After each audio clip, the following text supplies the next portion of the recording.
welcome you to the University of Arts and Design Design Smarter Conference. I hope you really love this.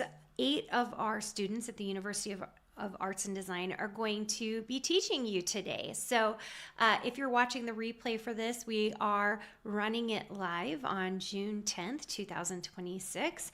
And our students have very generously given you guys some incredible freebies that even if you're watching the replay, you should be able to download directly from this area right here, which is so awesome.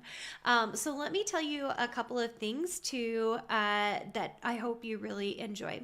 First of all, every single person who is presenting today is either a current student at the University of Arts and Design or an alumni at the University of Arts and Design. This particular conference is put on by our graduate program, so it's our Masters of Arts in Design Business and our Masters of Fine Arts in Digital Design students. So you're getting that kind of information, graduate level. And I think you're really going to love these presentations. We have let them teach on anything that they would like. They're either teaching on maybe something they're doing currently in their business, so some kind of cool craft project, or they're also teaching on concepts in relation to design. So you're getting a mix here of all kinds of cool things that you get to learn about from our university students. I hope you really enjoy it. They have some incredible insights and they're doing really incredible things. So the first thing I want to make sure that you know is that directly in our description here, you can click on these generous freebies that they've given you. So you can click on it and it will take you to where you can sign up to get the freebie from them. So we're really, really happy about it. The second thing we want you to know is that if you love what you see these students are doing, then we would love to see you at the University of Arts and Design. We have a very clear mission to integrate art, design, and business together. And because of that, the way that we approach education is quite different. You'll see that our students have businesses, and that's because our Masters of Arts program in particular, instead of writing a thesis, you build a business. Our Masters of Fine Arts students also build a business, but they have an end accumulating art project. So they have a couple of big things that they have to work on. But this integration of business and art and design has been our main focus because we are tired of the starving artist myth. We know that designers and artists can make money, and there are lots of ways to do it. And a lot of times it's because you haven't had the education that's integrated for a solopreneur or a designer or artist with a very small team to be able to build out a really great business. And so we're teaching you guys how to get that started, and we do that directly in our university program. So if that's of interest to you, come visit us at uad.education. We're really excited about fall semester 2026 is the one coming up, but if you're watching this as a replay, we generally take students in the fall. So applications are usually open throughout the year, and we're putting you in an orientation process so that you can get started in the fall. We're really, really excited about the upcoming group. And if you are interested in learning more and would like to book an informational call, please follow the link in the description. You can set up a call with someone on the university team. We're excited about everything that we've got here for you today. I hope you learned so much and you really enjoy it.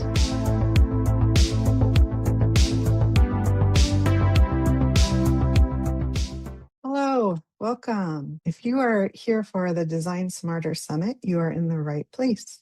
I am a digital file designer. My name is Randal, and I am from C3 Design Studio.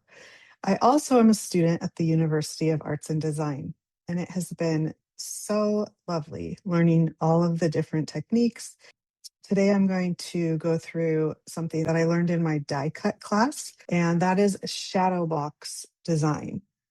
So I'm from the Pacific Northwest, and so I decided to go with that theme with the bears and the trees and mushrooms. So this one you see here is layered with pop dots and could be a card, could just be put into a shadow box frame. And this one here, I did not pop dot, but it's the same file, just layered up into a regular frame. So it could also be just some kind of wall art or something like that. So we are going to go through today how I design it on Illustrator and then how I put it together. And I'm so happy that you're here to follow along as we work on this project. What we have here is our tree.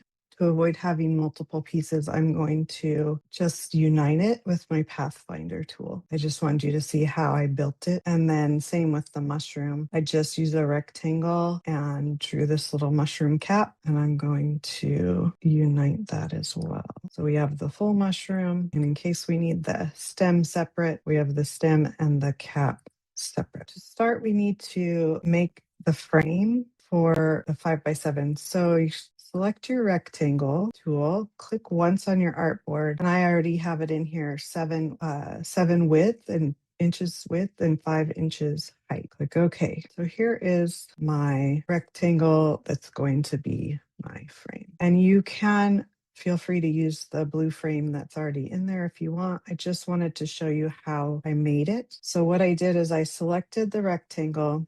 I went object path, offset path. So because I want it to be inside, I need to do a negative 0.65 and then miter because it has the corners, and push OK. Now I have 2 rectangles, one inside the other. And what I need to do is use my Pathfinder window. And if you don't see your Pathfinder window, go to Window and scroll down and make sure there's a check mark, click it, and it should pop up. So mine's right here, and you want to do minus front. And now you can tell that it has built the frame with nothing in the middle.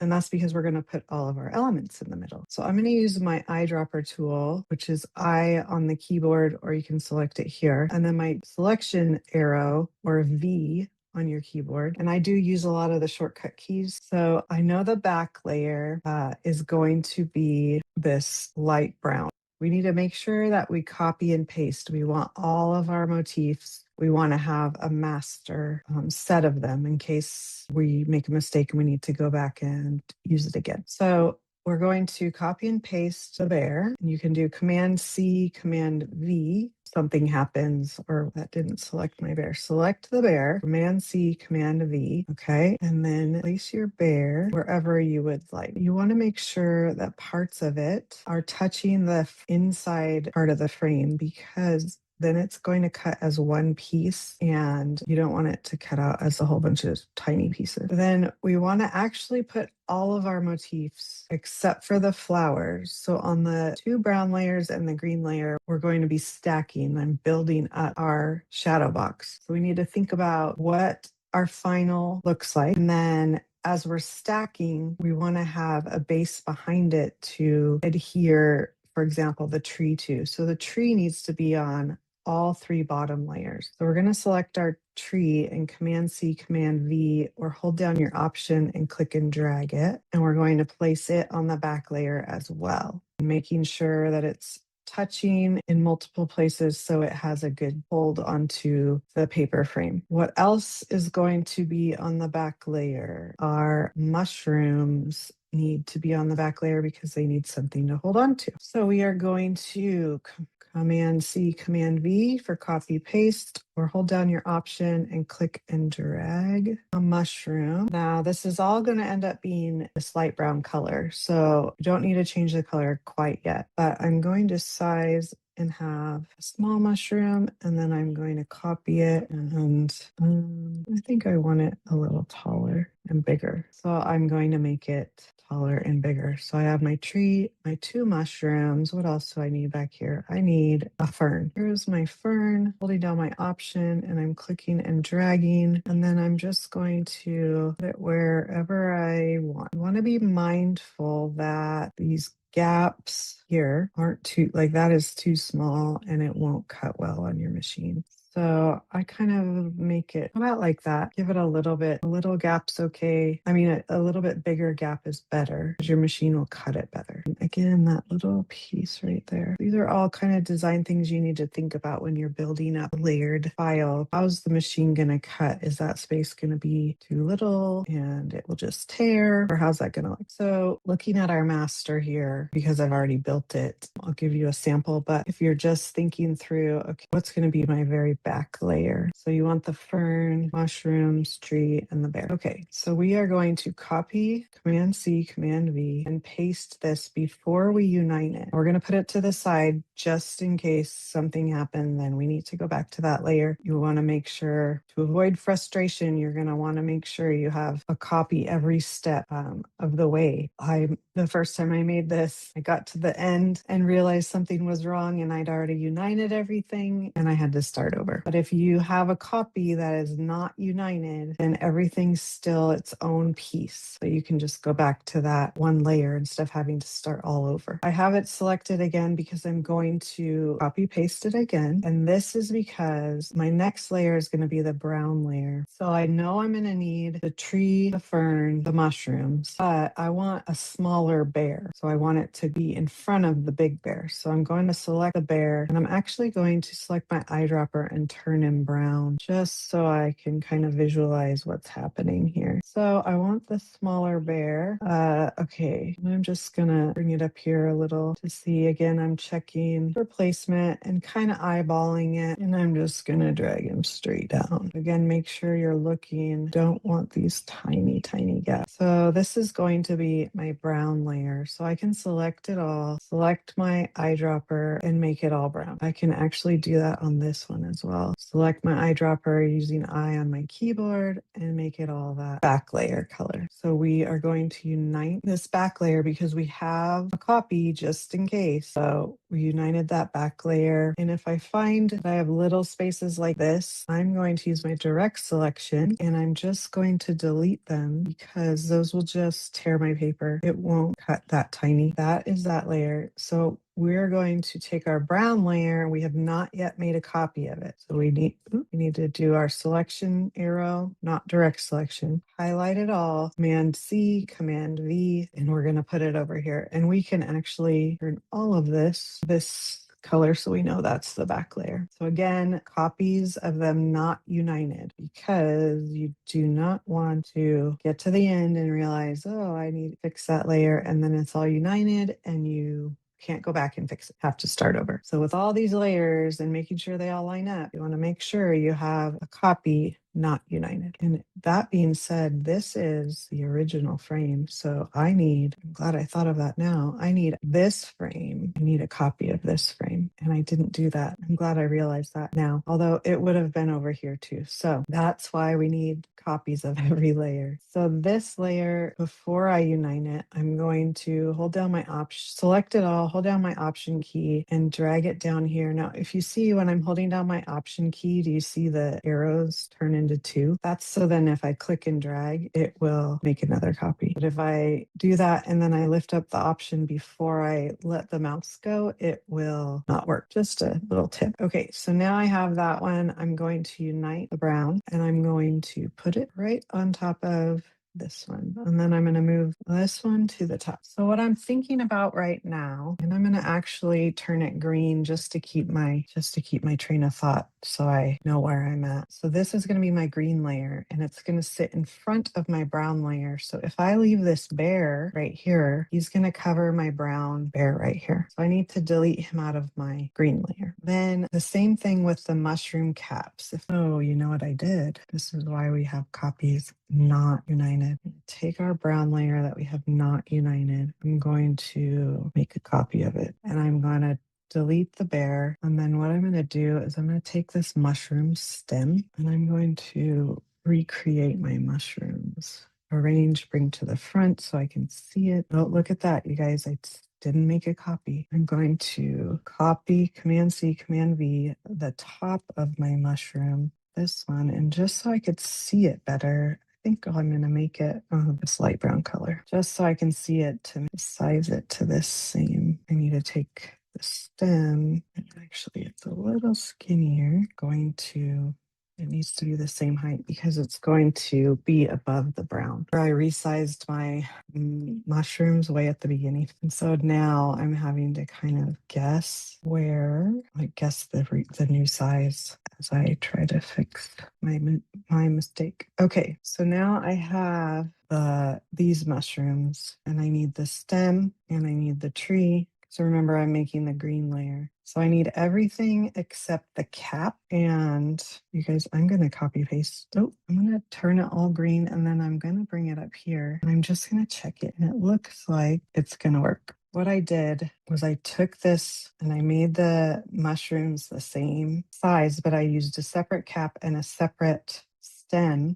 Probably a great idea is to copy the mushrooms that I resized in case that happens again. So then I don't have to try to figure it out. Okay, so now I can delete this. I'm going to go back up here and I'm going to select all the green because remember I have not pathfind it together yet. So I'm going to bring it back up here. So before we do anything, you guys, I'm going to save this. So I'm going to select all of that. I'm going to eyedropper and you can come up to your color palette and this is going to be my copy. So I'm going to select all this green and I'm going to unite it. And remember, I only did that because I have a copy right here of everything not united. And you can tell because you can see it highlighted separate. Each thing is separate. And when it's united, it highlights the whole thing. Next, we need to do the flowers. And those I'm going to build a little bit separately because I don't need the green or the brown behind them. So I'm going to start with a frame, Command C, Command V. And I'm going to make the frame the color of the inside of the flowers because as you can see, that's going to go behind. So I'm going to use my eyedropper tool, I on my keyboard, and turn it yellow so I hopefully don't forget that I'm working on the yellow layer. And then I'm going to take a flower, hold my Option key, bring it down, and I know I'm going to want 3 flowers. So I'll just do that right now. One of them I'm going to have down here, one of them probably about right there and right. I'm just going to rotate them a little so they sit a little bit separate. I kind of like that actually. Hold down my Shift key and click the other one so I can move them together. So as you can see, they are part of my frame. Then I'm going to go down to this corner and I'm going to rotate it, re-rotate it around like that. And I'm going to select it all and make it all yellow using my eyedropper tool. And then again, I'm going to Command C, Command V because we have not pathfinded it. Remember, to avoid mistakes like I already had, I'm going to make a copy. I can pathfind it now, unite it, because I need this same exact layer, just need to cut out the middles. So if you see, I have a few tiny spots that I don't want because my machine's not going to cut them. So I use my white arrow, my direct selection, just going to highlight them and delete them. Back to my direct selection. I can move this up to the top. You can see my full design. And then I'm going to hold down my Option and I'm going to copy it on my eyedropper to make it orange. Now I need the center of my flowers. So I'm going to Command C, Command V. And I know I'm going to need 3 of those. And I'm going to come in nice and close. Hold my Option key. Hold my Option key one more time. Scrolling down here, and I have my smart guides on. If you see when I click on it, that pink line, that is helping me to find the center. That's what my flowers are going to look like. And if I'm happy with where the center is going to be, I'm going to cut the center out so that it's going to show this yellow layer. So once again, Command C, Command V, the whole layer. I'm going to bring it over here, put it next to these layers. And then I'm going to go back over here and I'm going to highlight everything minus front. And you can see it cut out the centers of my flowers. Then I'm going to lay it up there. And my last one is the front frame, which is just this piece. So I am just going to Command C, Command V, lay it on top. I'm going to highlight everything because these are all of my united layers. Go up, move my head here. Go up to my align window, align it at the top or the bottom, it doesn't matter, and then to the right or the left. And it should all line up perfectly. And that will be our shadow box. So you will get this SVG to cut out using your Silhouette or your Cricut machine.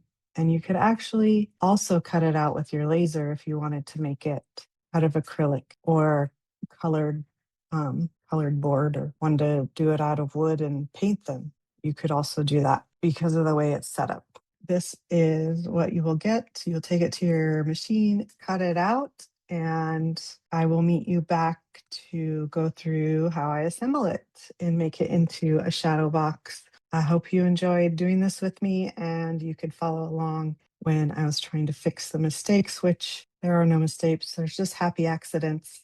And that accident hopefully showed you a way that you could fix one of your layers if you did run into that problem. I will see you next after everything's cut out to put it together.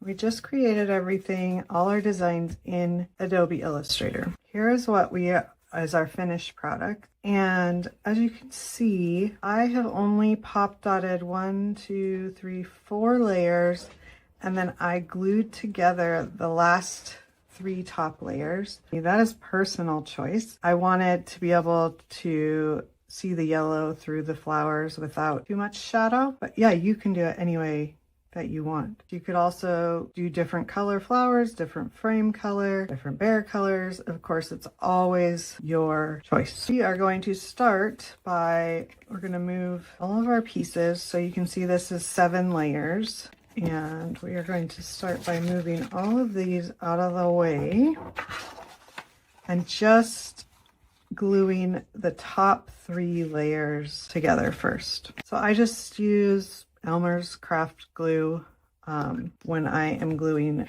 bigger spots like this.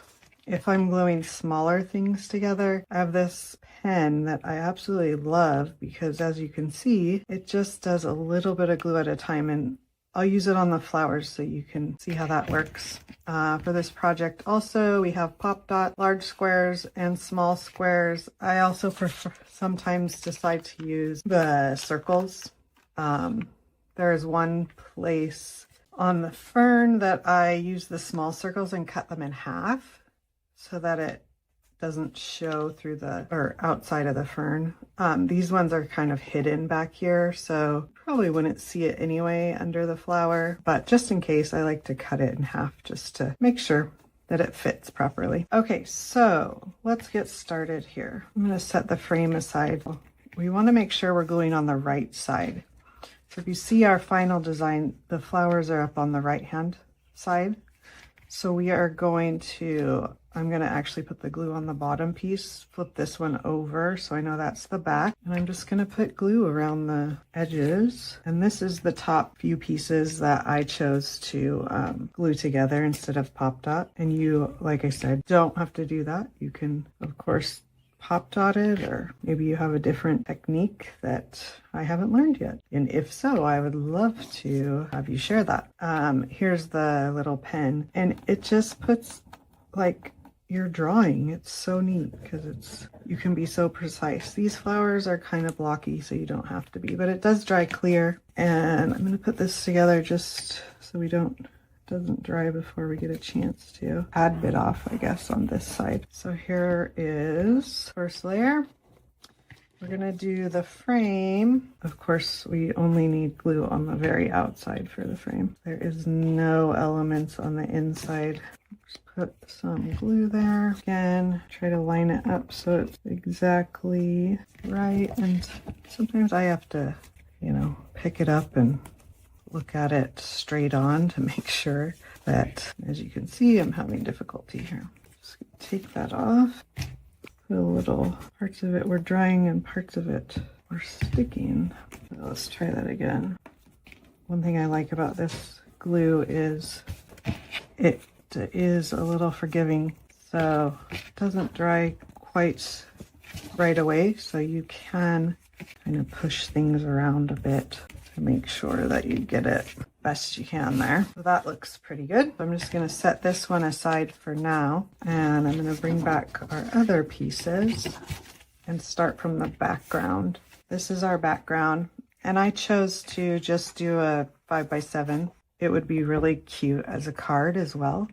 So for the bear, I'm just going to use some of these big square pop dots, and I put them in every corner, and then I also put them along the sides, and it looks cute popped up and doesn't have saggy edges. I really don't like that. So I always give the sides a little bit of structure as well by putting one at least in the middle. Sometimes I'll put some here. This time I think I'll just go with what I have there. We'll put some on the bear's body and his head. And then let's put a couple on the tree. And I love this design. I'm from the Pacific Northwest up in Washington State near the Canadian border. We have a lot of green because it rains a lot here, and it's beautiful. And I just decided I was going to do a design with some of the things that you find when you come visit us here. Here we have our grizzly bear, and sometimes it again is easier for me to do this vertically. So I'm just going to stand her up a little. I don't find these pop dots to be as forgiving as that glue, so if I get it wrong, it rips my paper when I try to fix it. So move our little fern here, push it down a little to secure it. And then I'm going to do the same with our next layer. I'll just pop dot the back for this layer and of course the next layer. So that's going to take me a minute. So let's make sure we're on the back, and we are. We're going to put some pop dots on this side, on this layer. And this is actually one of my favorite things to do, is these layered designs. The university, we have been learning all about, using shapes to make things, and that everything starts as a shape. So when I did this bear, for example, I used circles, and then I just manipulated the strokes to create the bumps and used rectangles to start the legs. The die cut class, we really started working on these, and I just love the layered designs so much. They're so fun. And I love that I can make them on my silhouette machine, and I can make them on my laser with wood and with acrylic, and they just come out beautiful. Been learning in my classes how to take those laser designs and create them into paper designs, silhouette designs, cricket designs, and I just love how versatile they can be. I take some of those designs that I have used for my laser, and I've been making them paper friendly, and it's been really fun. I'm going to finish doing this layer, and I will be in the next layer with pop dots, and then I will be back to finish putting this all together with you.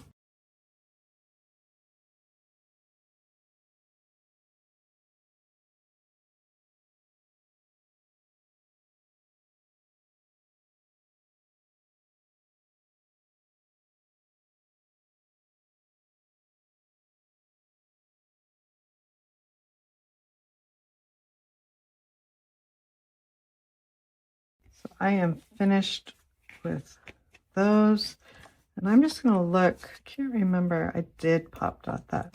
So just going to put a few just on the corners, and this will be the last part that we have to put together. I hope you've had fun putting this together and hearing a little bit about why I chose this design. This is a great project, simple, should cut really easily. And there we go. I think we did it. And there you go. There is our Pacific Northwest shadow box design. I would love to see how you make yours. So if you want to send me a message or show me yours, you can find me on Facebook and Instagram, C3 Design Studio. So there you go. Thank you for joining me, and I hope yours turned out just how you wanted it.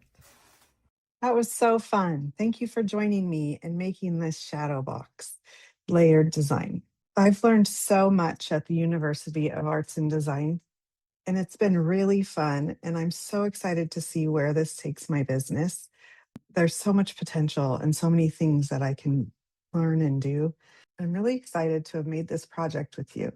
Whether you made it into 3D with pop dots, into a card or a wall art to put it into a shadow box frame, or you did like this and just cut it out and layered it flat into a frame. I'm really happy that you joined me in doing that. This is a project that I did in my die cut class, And it is so fun. It's one of my favorite things to do is to make layered designs.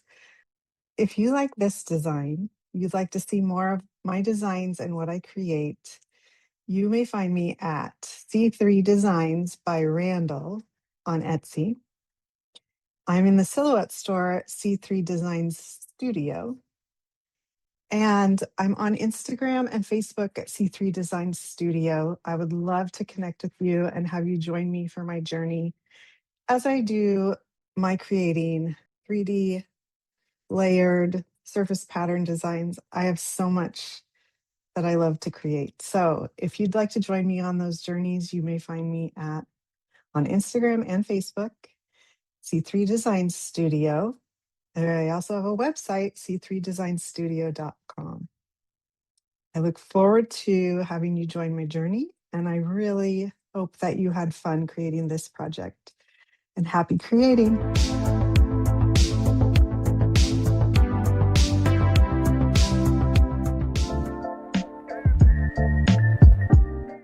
As I start this lecture today, I want to talk to you a little bit about the reason why I wanted to give this type of lecture versus a product. I wanted to tell you about how I created my planner and why I created the planner the way that I did. The process that I wanted to look at was really embodying who I am as a creative person and the types and styles of creative products that I wanted to bring to the world. And so that process is the process that I actually use in my other business as a spiritual practitioner.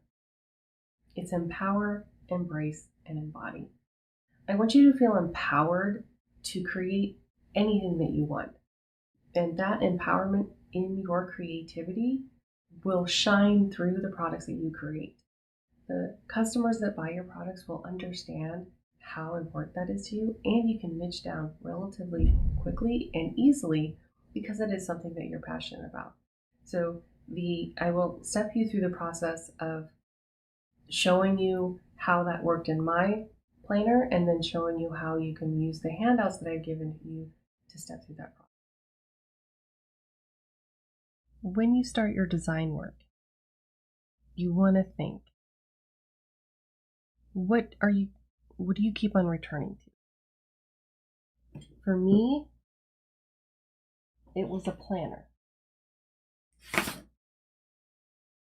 This is a representation of the first planner that I had, a complete functional planner that I used every day for 2 years. But then I wanted to add a spiritual planner. So what did that look like? What information did it have compared to this one? They're about the same size, but then I had 2 planners. So then I looked at, what if I can have a planner that has potentially both? So this one was about the same size. It was a little bit smaller, but it had information in the front and back of the month that was a little bit more spiritual. So then I could start to add in, affirmations, creative space. These different things were important to what I was trying to create in a planner. This one, however, was a little small. So then I graduated to the 8.5 by 11 size. This is a notes page. However, I have used Happy Planner pages. And so Happy Planner pages, which you can get the big one, are also 8.5 by 11.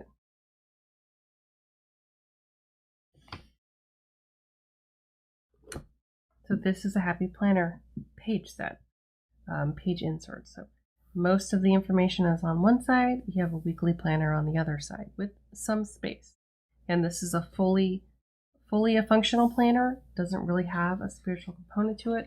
As you can see, there's a lot more space to write things. And at the end of a month, they also have, like a little follow-up. So taking a look at these pieces and really, struggling to find the planner that I really wanted and really needed.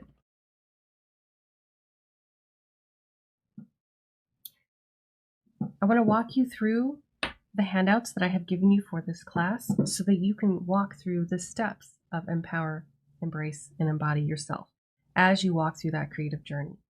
So the first page of this handout is those questions, really asking you to sit down and think about, is there something that piques your curiosity? It could be a creative style. It could be a process or a product.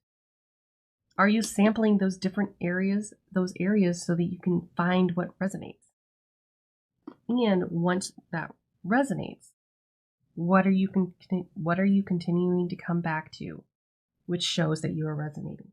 So we are going to start with this for a different project. So let's say I want to create some planner inserts for this new planner.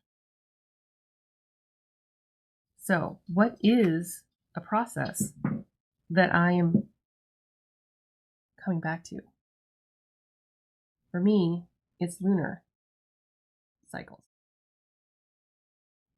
The moon phases. Ooh, that's a wonderful moon. Watching the moon as it goes through its cycles. So what does that mean?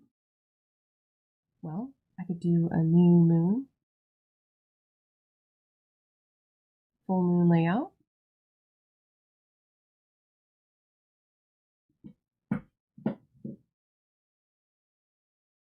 Maybe I want to add seasons.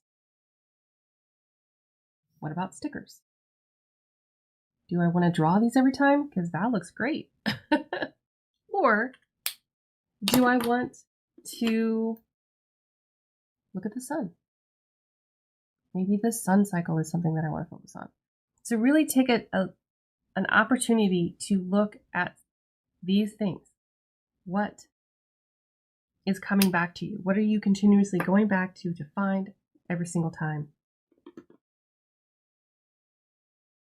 Once you're done with this brainstorm, this creative journey, and you are empowered after this, empowered to create something. So what is that word, image, or question that you come back to?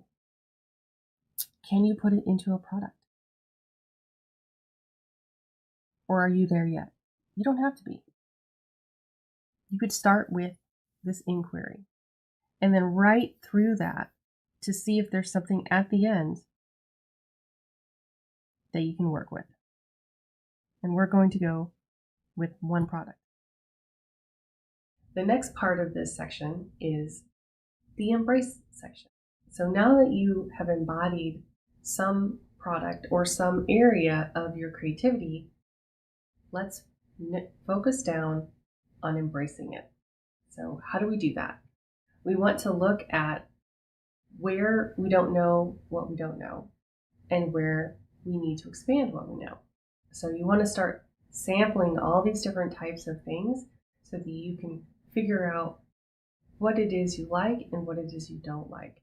The sampling portion of the embracing is really getting that information and learning from it. For me, it was sampling all the different types of planners that I could, and then even after the fact, testing those planners, testing the layouts, seeing what I liked, seeing what I didn't like. And so you can do that even if you don't have the product. You can do that with other things. Do some research. This is where research is really good, because you can see what other people are doing and see if you like it. See if it resonates. See what your skill set is. Maybe you don't have the skill set yet to do that, and that's something you need to add as well. So let me walk you through what I did for the planner, and then we will go through the handout. I joined a conference where one of the workshops was creating a planner. This is that planner. This was a planner that I created in 2025. It is a weekly, not a daily, so it does have, the full month spread. So I did this in March, so we have a single page monthly goals, 3 different layouts. This is a 2-page layout where I started to put in boxes of I could put spiritual components in here. What is this section? Is this for do I want to pull cards for this or do I not? Or do I want a bigger layout where I had a lot more other options? Wasn't so structured. or a single page layout, single weekly. I wasn't quite sure, and I played with them throughout the entire year. So for each month, I used each different set and worked to see which one I liked the best. So here's another single weekly. That is where I really embraced what I wanted to figure out. Did I want more goals? Did I want more spiritual components to it? Did I need a project planner? All of those things really shaping the concrete decisions that I used to create the planner that I use now.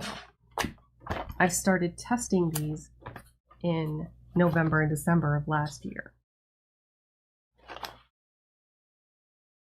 Adding habit trackers down here, motivational message, creating this beginning portion of the month where you have an intentional spot and then spiritual notes.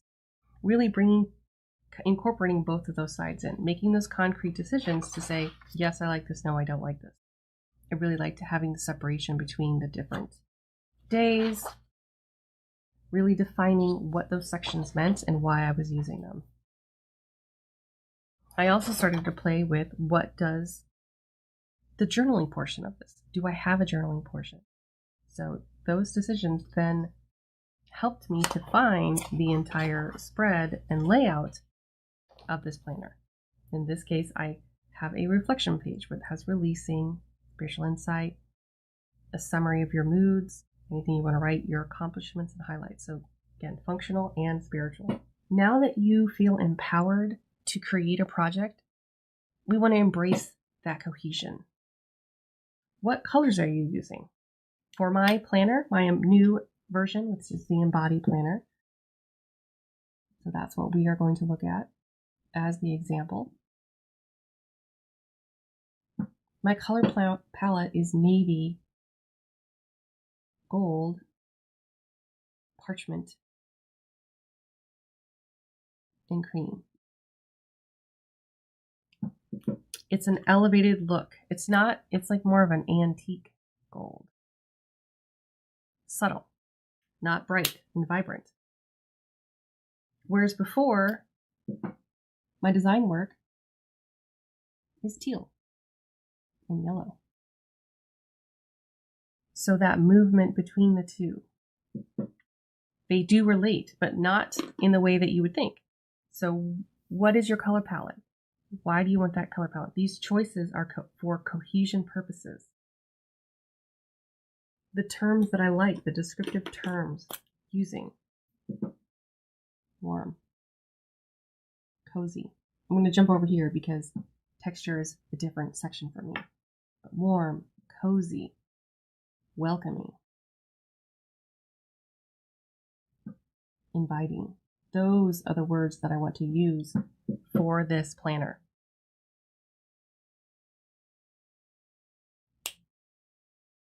When I think of texture, linens, lace.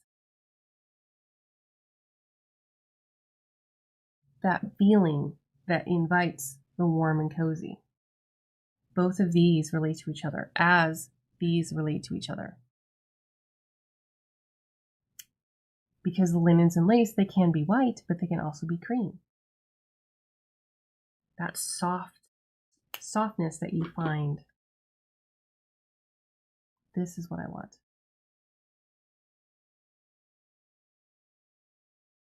Navy is a softer, surprisingly softer version of teal. So what are your descriptive terms for your product? And you don't have to do this all in one day. This does not have to take a single hour. This can take as long as it needs. You have the time. What are the icons that you're going to use? I think flame.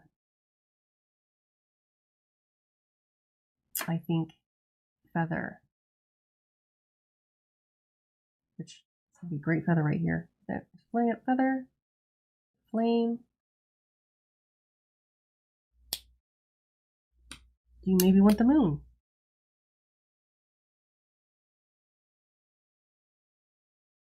or a compass? What are the symbols that work in this?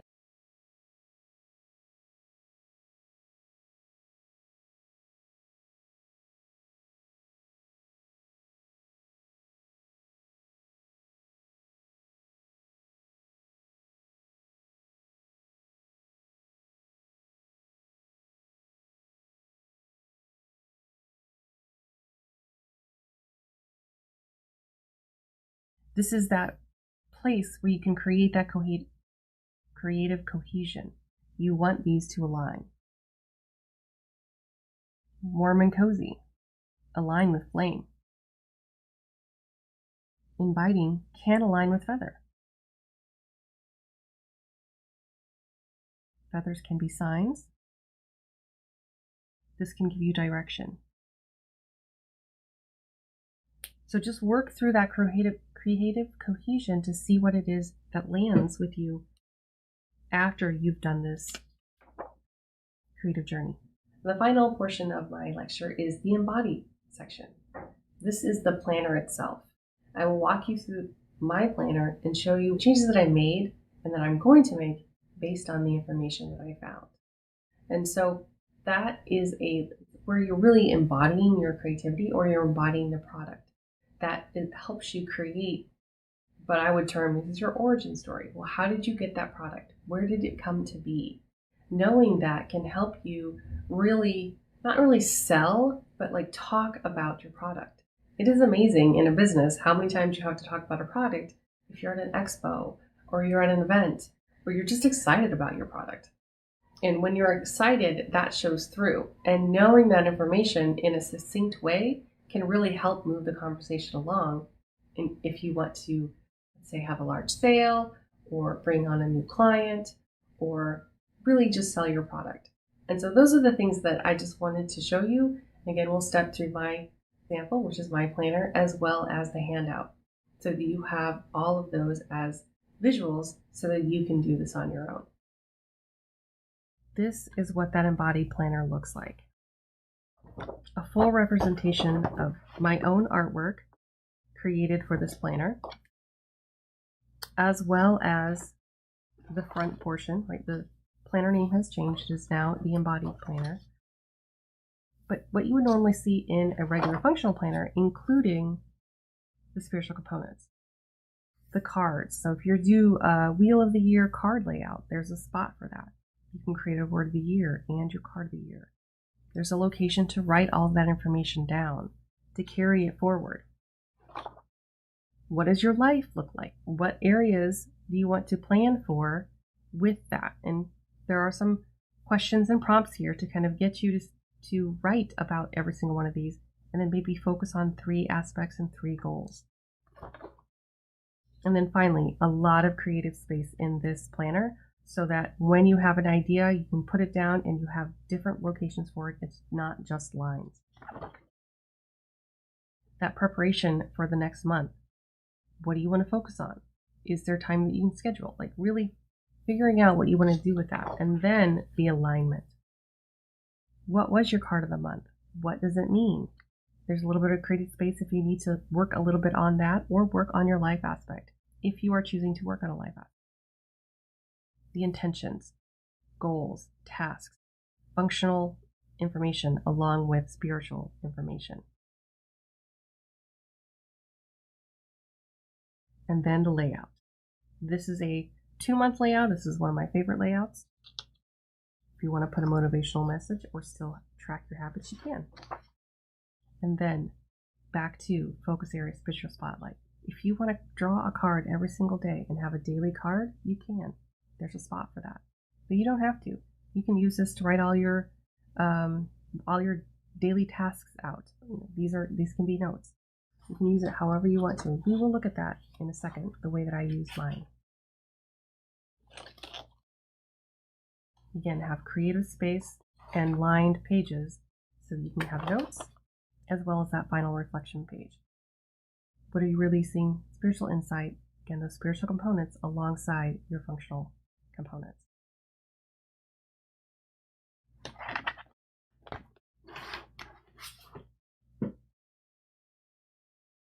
How did I use that? This is my New Year planning. Drawing my cards, writing the information down, and then carrying it forward. Same thing with my New Year plan. Really taking the time. What did I do last year? What do I want to do this year? Where do I want to focus? And then just some other notes that I wanted to have for my planner. Then going into the new month,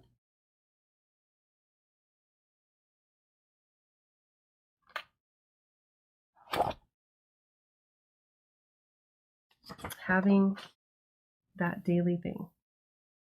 Daily planner, using it on a daily basis, adding stickers if I wanted to, adding other pages as I need, which is the benefit of a disc-bound planner.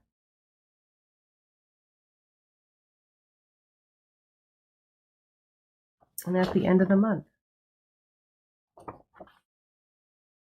writing all that information out so that I have all the space. This is where I start to see what areas of my planner am I using, what areas of my planner am I not using, and what might I change in the future because of that.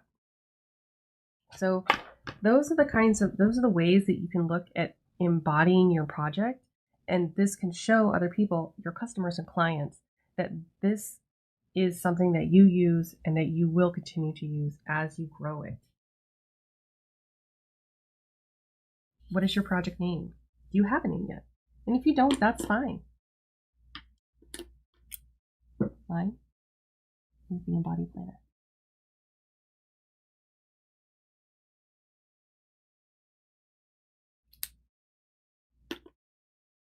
So who does this product serve?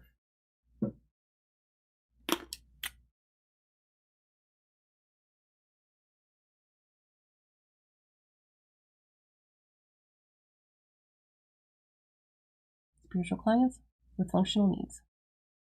Because everybody likes a planner. What does it replace in their day? A planner and a spiritual planner. We don't need two. We just want one. What do you yourself use it for? I use it for everyday planning and spiritual work. From that, I can create an origin story, because this is what people resonate with. They resonate with, why did you create it yourself? Like, how did you create this? How did you even come up with that? That can then feed into your origin story. And as you do this, then you have that elevator speech that you can talk to people about your product. This creative space here is for you to jot down any ideas that come forth as you're working through this process. In writing this, you could think of something else that could be added to the product that you're working on, or something else that is relevant, maybe an addition. This is where I would do, write down stickers, write down the different areas that I would want to take note of. Lunar cycle. Somebody asked me about my home. Can that be included? What about finances? Do they work with the embodied planner? Go back to the purpose as you work through these. Then, the back is that tracking. Do you have any milestones or deadlines that you want to keep up on? Maybe you do want to get something out in a couple of months, because this is a long-term project, and so you need to make parts and components and pieces of that. So I might make the month first. So we're just going to do the monthly layouts.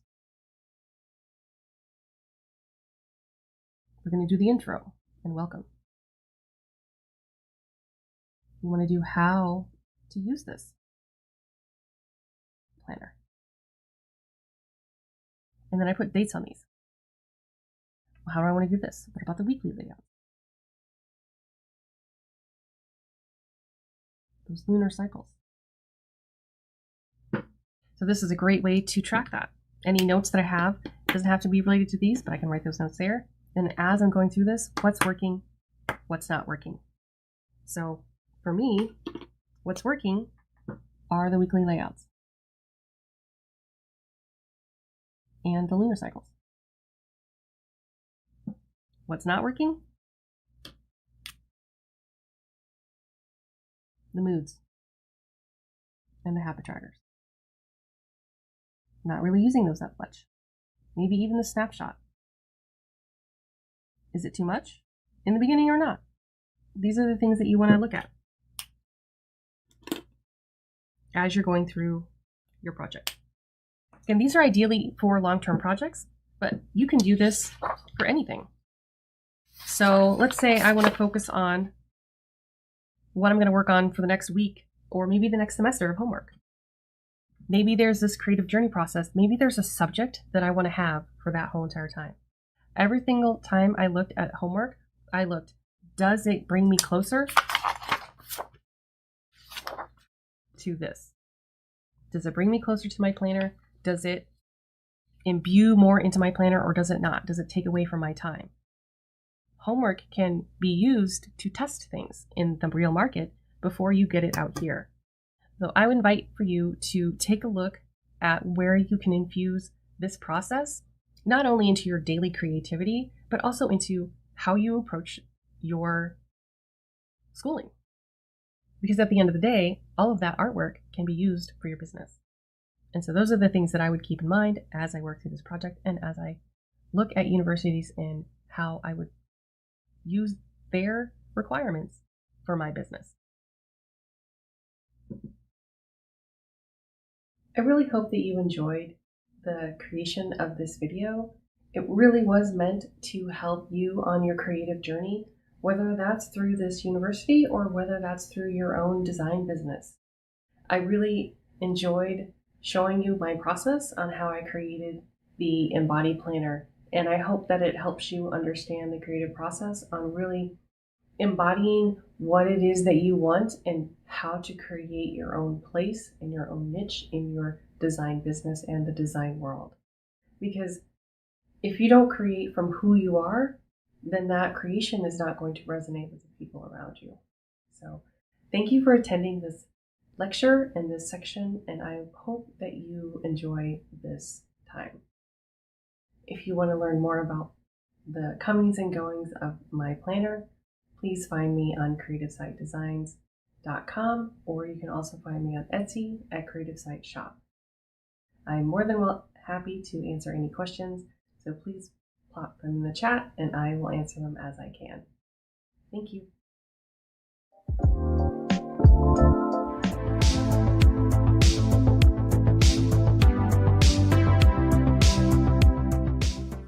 Hi, I'm Carla from Flowing Creek, and I'm in my last semester of the Master of Arts in Design Business program at the University of Arts and Design. Today, I'm going to be showing you how to make this Hexagon gift box. The die cut and sticker class at the university gave me the skills I need to design boxes like these. Even though I came into the university already knowing how to use programs such as Illustrator, Photoshop, and InDesign, I learned a lot of new skills that let me take my designs and create products that are not only beautiful, but they are easy to use.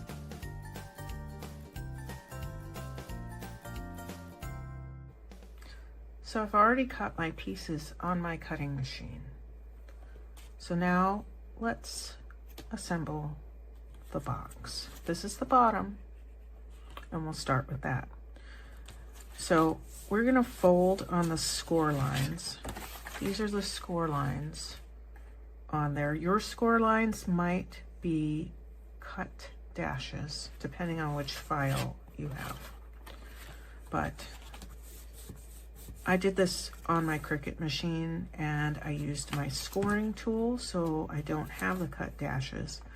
But when I prepare files for other cutting machines, I put the cut dashes in there because I'm not sure if you're able to score or not.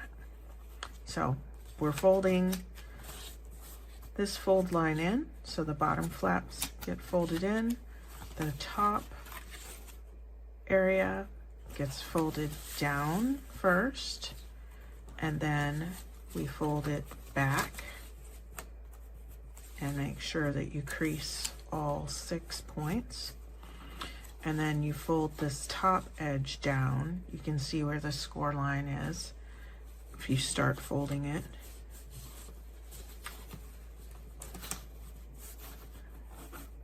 You basically made a Z fold here. If you look at the side, it's creased like that. And then we want to start folding it in. So we have this side tab, and we're going to fold that in. We're also going to fold this end tab right here. We're going to fold that in. And then we're going to fold this in. And don't worry that you're unfolding some of your previous folds. We're just making sure that the creases are made on the score lines. So just keep folding and unfolding to get these creases.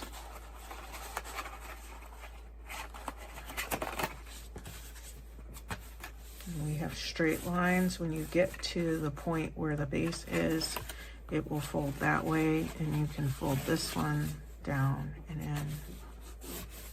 Okay, so those are all folded. And then you want to fold your tab in. Okay, I'll turn it this way because this is the bottom. So now we're going to connect the sides. This tab right here is going to glue to the inside of this tab, this last panel. And you want to make sure that you align your fold lines right here and here. If you try to do this flat, they're not going to align. So you need to pick it up a little bit to get it to align. So I'm going to put glue right here. And today I'm going to use my glue pen. I like to use this glue pen because it's not super messy and it's easy to apply. So I'm just going to make sure you put the glue on the correct side. So we're dry fitting it here. It goes on the outside of the box, but on the flat part only. So you just need to push this pen to distribute more glue. And you could use tape. If you'd rather use a tape runner, you could use a tape runner for this part. Put a liberal amount of glue on there. This glue dries clear, so I'm not worried about it. So I start lining it up by just placing it down on my mat like that. But then I have to pick it up in order to get a little more depth in here. Because it's a hexagon, it's not a square. So the angle is not 90 degrees. So once you get it aligned, you want to secure it. Make sure you can still fold at that fold, that you don't go too far. It should be just right. And then you can just press that down a little bit. And then we're going to secure this top flap. And those are the only 2 points that need to be glued. In this case, we're going to put the glue only on the bottom part of this flap. We're not going to put it on the top. You can put it on the top, but I usually just put it along the bottom there. And then I stick it in here, and I align my creases with the other creases on the other panels, sort of carefully. Maybe not so carefully. Don't be like me. And I hold it for a few seconds and secure it. And so this is how your box looks right now. Next, we're going to assemble the bottom of the box. And I want you to notice that there are a few things going on here. This bottom flap has some score lines right here. We're going to push the sides of them in so that the folds are created like that. And these flaps are going to stay on the outside for now. and they need to engage with this angle right here. So there's a little notch in the flap notch goes in here. And so we're going to push this in and then make sure these notches engage like this, and then continue to push it down, and these side flaps will fold in automatically, and then you're going to push the tab into this slot right here. And it should go in. If it doesn't go in, you might have to finagle it just a little bit, but basically, I don't know if you can see in there, that tab is going in between the side flap and this panel. So, work it in there. I say you have to finagle it because if it doesn't go all the way in, it'll keep popping back out. But once you get it in, it's very secure. And this is how the bottom looks when you're done. This bottom's nice because you can open it back up and you can fill it with whatever you're putting in the box. Maybe candy, maybe a gift, maybe you're putting a tea light in there. You can also access the inside of the box from the top, but you can't really, well, you can open it all the way. If you push these out, you can open it all the way. So you have choices. But once we put the top on, if for some reason you needed to get into the box, you can still get into the box. Now, of course, if you need it to be permanent for some reason, you could glue that tab down. Or if you were putting something heavy in there, you might want to glue that tab. I'm not gluing that tab though. So we're done with the box base.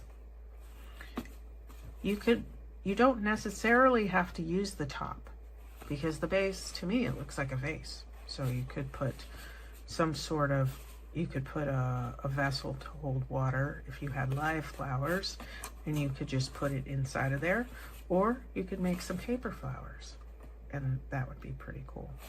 I'm sure you could think of a lot of things. You could use these for balloons and put the balloon weight down into the box and then have the balloon strings coming up. So a lot of uses for this box at your event. So let's work on the top. Let me show you the top, and then we'll talk about some more things that you could do with the box. I like this Hexagon gift box because it's just different. So I am taking and folding in the sides of my top. So you're folding it down so you have a hexagon for the lid. And then we're going to fold it in again right at this point here. There's another score line right there. You can fold it in right there.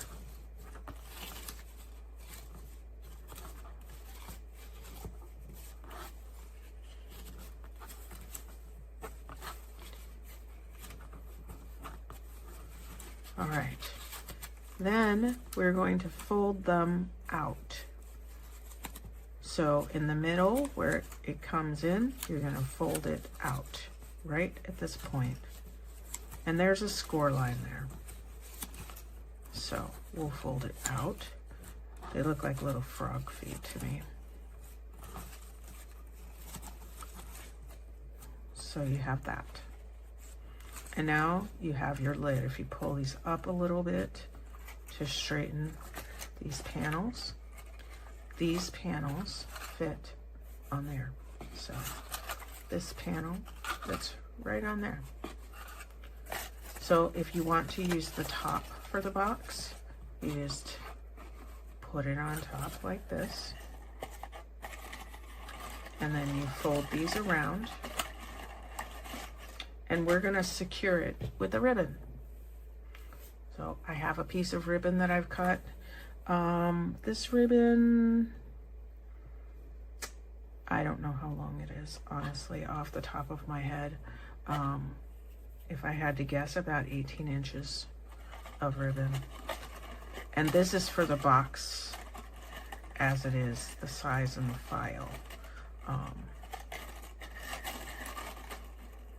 which I'll put the dimensions in the description and on the screen. So I make a tie, it cinches the box and it closes the gaps and holds it closed. So if you needed to fill it after this fact, you have to go through the bottom, or you have to take the ribbon back off. And the ribbon's not on here permanently. So now we're just going to tie a little bow, and then our box will be finished. I thought this was a nice springy color. We have like a peach color on the bottom and a coral color on the top. So this would be nice for a shower, baby shower, wedding shower, or just a spring party, maybe a summer party. So that's your box. It's complete. So now we're going to talk about the other things you could do with the box. You can decorate it. So in your file, you're going to notice there are some other shapes included in your file. There is a hexagon, an inset hexagon, if you needed to put you wanted to put a color on the top, like you could take this color, put it on the top. There's also a panel inset here if you wanted to put colored panels here, or you could cut some pattern paper and decorate the box with that, or you could even stamp the panels. There's also an open panel that's included. Here's another example of how you could decorate the box. I had this other SVG that's available in my store, and I put it on top. That was from an Easter project that I did. I originally designed it for an Easter project, but then I decided to sell it. There's also this frame that's included. And so you can very simply, with just plain paper, decorate the box and make it a little more elegant with simple shapes. If you want to get a little bit fancier, you can take other shapes. Here I have a star. I have two sizes of star, so it's a matted star that I put on top and did a patriotic theme with the colors. So I took the panel and I cut some stars out of it and used those to decorate the box. And here's another example where I made a graduation theme, and I took a graduation cap and I did all one color. I used a little bit of gold paper.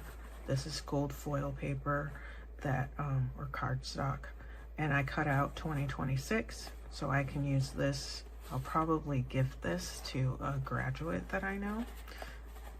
I might need to make a few more, but yeah, this would be perfect for a graduation gift, or if you had a graduation party and you wanted to have party favors that you could give away. This is perfect favor. And I have this box. If you really wanted to get fancy, you could cut something out of the base design. And you can use your software to do this. You can use your cutting machine software to cut out a design. And then I embellished it with some paper flowers. And I put a paper flower on top. So with this simple SVG pattern, you can design it however you need to for your event. And that's what I like about it. So that's it. The project is done. I hope you enjoyed making this box with me, and I hope you come up with a lot of useful things to do with it. If you're ready to make this design at home, follow the link to my website where you can get the free SVG for this project. There's also project instructions and more.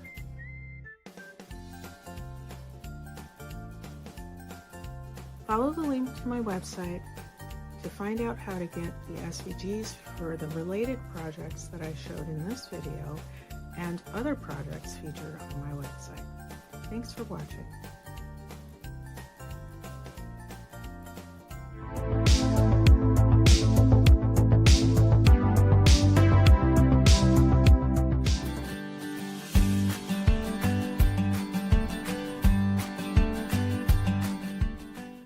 Hi, I'm Michelle Ward.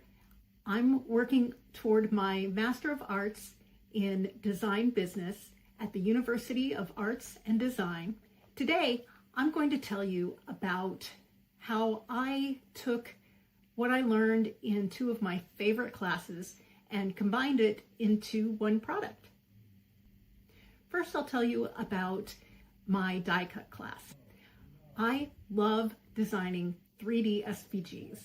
I love 2D SVGs too, but I really love 3D. You can see some of my 3D designs behind me on the shelves, and I'm going to show you a couple more. So this is a box lantern, and it is also a gift box, but so you can give it as a gift and they can use it as a lantern, or you can use it for a decoration for a party, all kinds of things. But you put an LED light in there. Please don't put actual fire in here. And you close it up and it glows. And this is my graduation gift card holder. I have lots of other designs. This just happens to be the one that's for the class of 2026. And it's got gift card holder in here. This is my Krispy Kreme, so I'm not giving it to anybody. It's for me. And you can also, I put vellum backing here, so you can, once you have the gift card out, you can actually prop it on a table and put an LED light behind it, and it shines through, and it's just a pretty decoration to celebrate your graduate or whatever the sentiment is on the card. This is something I'm going to talk about more, but this is a treat bag that I designed in the 3D die cut class. Come back to this in a second, so hang on to that. The surface pattern design class, we designed both fabric and paper collections. I took the class in the summer, so it was leading into fall, and Halloween is my favorite holiday. So I chose to do a paper collection based on Frankenstein. This is just my stripe pattern. But I did beaker damask because it was science, weird science. This is the border collection. My collection is called Electric Screams. These are my coffin paper, my cards paper, and this is my type paper. You can see I took a lot of the icons, I surrounded them with type, and then I moved it around. This was the first thing I designed that I was really, really proud of, and it really made me feel like a designer. So I thought, what if I can combine this with this? So I printed my type paper on one side, and I printed a plaid paper on the other side, and then I cut my treat bag out on it. I love it. My only issue when I did this is that I wasn't able to find a place that didn't cut Frankenstein's head off. So when I decided to make this class, I thought, why don't I fix that? So I did. This was the result. I got Frank's face framed just the way I wanted. I'll show you how I did that in just a minute. But first, I want to explain to you everything that's in the zip file that comes with this class. So you'll have 2 JPEG files that you can print. One that's the type pattern in 8.5 by 11, and one is the plaid pattern in 8.5 by 11. Now, this is positioned so that you take this cloud that's in the upper right-hand corner and you put it on your cutting machine so that this is in the upper right-hand corner, and it will cut out the pattern just like this, so that this is the front of the bag. And I'll show you. You just fold along the score lines, and voila, you have the treat bag. Now let's head over to Adobe Illustrator and Silhouette Design Studio, and I'll show you how I did it. This in green is the design for the treat bag. It's right side up here, so the handles are up here, and this is the bottom, the front, and the back. Now I'll turn it so it's in the orientation it will be cut on the paper. When you make an SVG cut file, you want the stroke lines to be a certain weight and color so that the cutting machine reads them as cut lines. The color is hex code 000001, or you can do RGB 001, same thing. And the stroke weight is 0.1.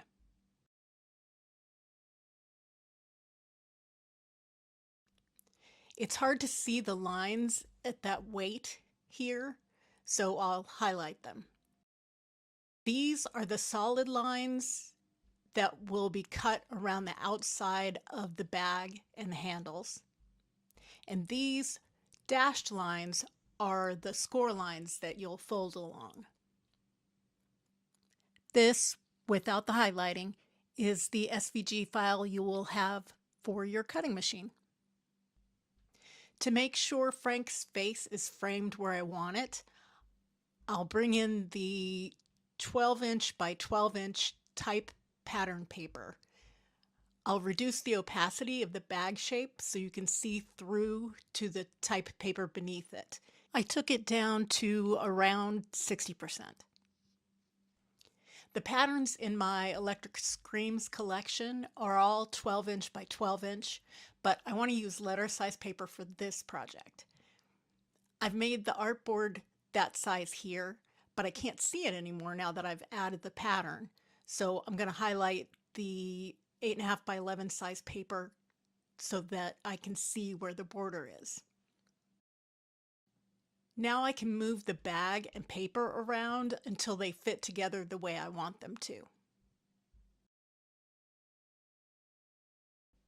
I want the speaker and the Crafted from Chaos type at the top of the front of the bag. Once I have that in place, I will bring the bag back to 100% opacity. Change the stroke color back to 000001. Make the stroke lines 0.1 point. And hide the paper. And then I can export the treat bag SVG. Now that I know where the bag needs to sit within the letter size frame, I need to be able to print the paper so that it comes out in the right place. To do that, I'll make a clipping mask of the paper and export that to a JPEG file at 300 dpi.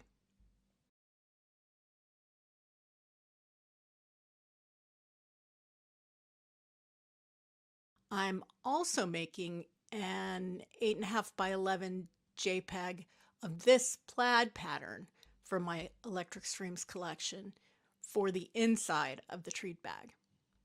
If your home printer can handle printing on cardstock, you can print these at home, one on each side, and you're ready to cut. Otherwise, you can have them printed at Staples, or you can use another paper altogether, whatever you want. The zip file I've given you will have the 2 JPEGs with the patterns to print and the SVG for cutting the bag. That SVG will work for most cutting machines, but I will include a PNG and a DXF just in case. I'm also going to include an additional SVG file just for the silhouette design space. It will have the paper image in it as well as the bag with the cut lines, so you can see how it's oriented. You don't print it from Silhouette Studio, it's just there as a placeholder. So if you decide to resize or move the bag around at all, you can still see where it will cut. I'll head over to Silhouette Studio now to show you how to use it. In the Silhouette design software, this is the file that has the JPEG in it as well. And I put it in here so you can look at it and see. You need to position this cloud in the upper left-hand corner in your cutting machine. So this is the way you're going to position this typed paper. This is not cutting. It's not here for any reason. You can just move it aside, and this is what you will cut out. So you'll go over to send and send it, but you can see that the lines are outlined in red. That's everywhere it's going to cut. And you just set your machine up and press send. It's down here. You just hit that. Here is the paper with my design all printed out. And what I'm going to do is make sure that this cloud is at the top of the cutting surface. I'm going to push this in, load my mat, and start cutting.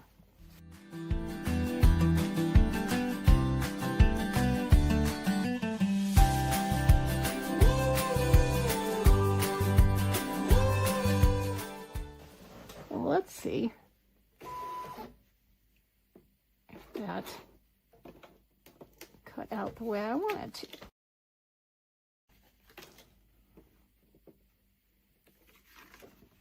So here's the result.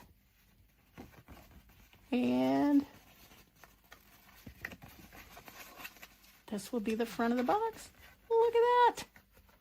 Look at that. That's pretty much right where I wanted it to be. Yay!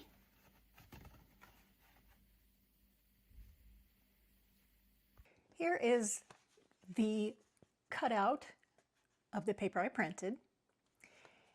And you can see on this side and on this side, you can see, well, I don't know if you can see, but we'll go ahead and fold it. So you could actually fold it so that this was on the outside if you wanted to, but I set it up for this to be on the outside. That's what I wanted. So I'm going to fold it along the lines as I cut it. All right, there's the other one. So those, and then I'm going to fold the bottom. And then I will talk to you about where the cuts happened. So I folded along all the lines, and it folds up like this. So there you see we have the front. And I'm going to, what I'll do is put some tape on here and align that. And then this bottom, just going to, this gets folded down first, the one with two, like a field goal, gets folded down first. These two go on top.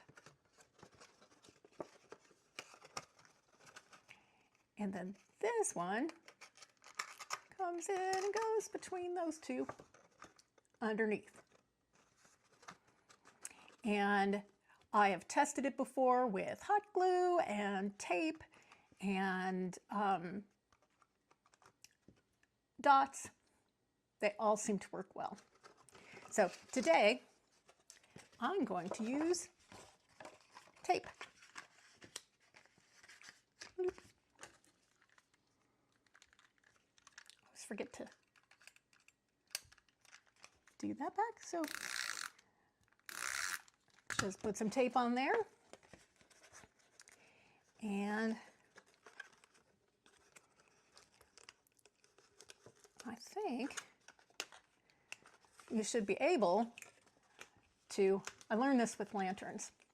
So I'm going to fold this back like this, and I'm going to fold this one, I'm going to fold it over along that edge, and that will help me line up correctly with this edge right there.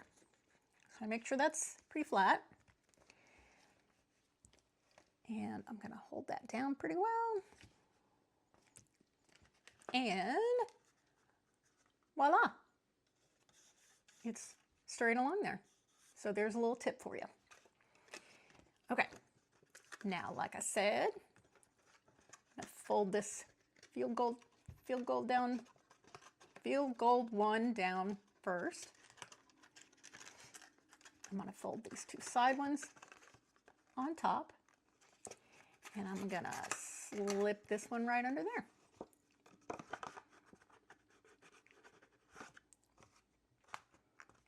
And there you go. So you can, depending on whether you're going to put something heavy in here or not, you could just leave that and not tape it.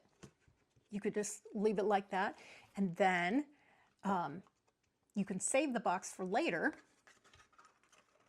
by just pulling this out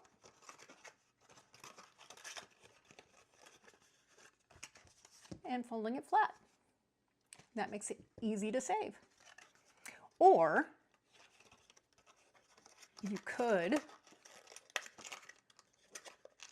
if you want it to be a more permanent solution or maybe a little sturdier, you could put glue on here or tape and stick it in there. I usually stick my hand in here to just kind of flatten that down at the bottom. But, and I've been playing with it, so it's a little lopsided.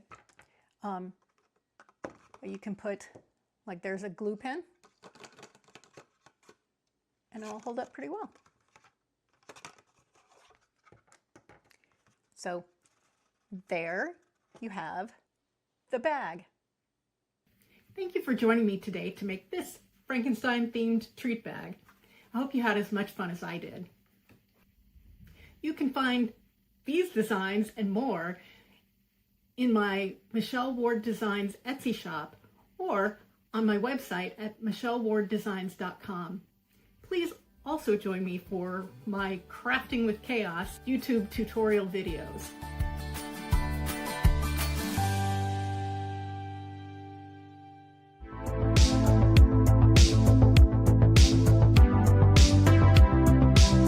Hello, everyone. My name's Kristen Campbell. Thank you for being here today. And I'm going to show you how to level up your design by using the Universal Color Generative Recolor and the blending modes and texture.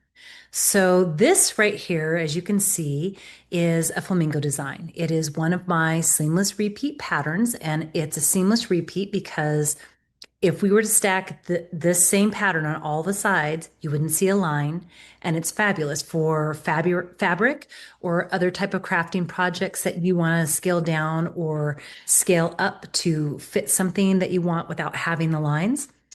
And I like it, but I felt it was a little simple, a little plain. And it's just on a white background, but I did upload this to my shops. Actually, I uploaded it to my Spoonflower shop, Raspberry Creek Fabrics, and to my Etsy shop. And if you guys want to go check those out, I'm under Kristen Campbell Designs in Spoonflower, Raspberry Creek, and on Instagram, but I am KD Campbell Designs on Etsy, and you can see those things, as well as I am in the Silhouette store under Kristen Campbell Designs. Now I'm going to take you over to the working file for this. As you can see here, I have the flamingos laid out, and I'm going to just take off a few things for you. So this is basically how it started out, and I exported just the base 12 by 12 file, and that's what you saw. Now I did want to put color behind it, so I did add a blue, and that does look just like this. This is how the end result looks like, and it's okay. It's a little intense and bright for that blue and need to be toned down. So I did that with texture. Now, texture files are usually PNG or JPEG, and not all of them are seamless. But in this case, I picked a seamless texture file, and I'm going to put that on top right now. Now, I'm going to hide the flamingo layer, and I'm going to hide the background layer so you can see this. And on this layer, I'm going to make sure that it's at 100%. So this is what the texture file looks like. You could vectorize it, but it won't give the exact same results. So I like this, but because it is gray, it is going to affect and change the other layers underneath it when you use the blending modes and the opacity. So I'm going to turn back on the artwork layer, and I'm going to turn back on the background layer. And it's still gray. That's because the texture layer right here is not in a blend mode that will make the other things come alive. Now I could show you just with opacity by lightening it, it brings up another color. And actually it brings up a dot pattern that I have instead of the blue. There we go. So it's there. You could just use the opacity and it does lighten it. So that's fine. You could just use the opacity on its own. But you might want to play with the blending tools. You could hit multiply. And again, depending on the texture that you have, some of them are going to have beige or cream. Some will just be white and black. Some will just be black and gray. So it just depends on what it is that you're using, but it will change the effect on how it looks on this paper. And it's got too much of that gray texture in there for me. So I want to do something different. So you can play with these and see if there's something that you prefer better. There is color burn. I use color burn a lot, but in this case, that's the way this looks. I wouldn't use it. There's lighten, and you've got color dodge. Now in this case, color dodge really makes it very white, light color. You've got your overlay, which is pretty, and you've got some soft light, which the pink of the flamingo shows a little better through this, and then you have hard light. And that's got a lot of texture to it. And you can keep going down here and seeing what happens with this particular texture. But personally, I think I'm going to stick with overlay, and it's going to give it a nice look, and that's what it will happen. So I like this design the way it is with just this texture and color. So I would export it to my file using an artboard and save it. But I want to do something different with it. So I'm going to show you what that looks like. This file as it is this one right here. It is complete. It's got the texture on it. But again, I want it to be a little bit different. So what I'm going to do is I want to play in the universal color. And to do that, I need to move it into a different file. I mean, it's more effective for me. I do it this way because I don't want anything to happen to my working file.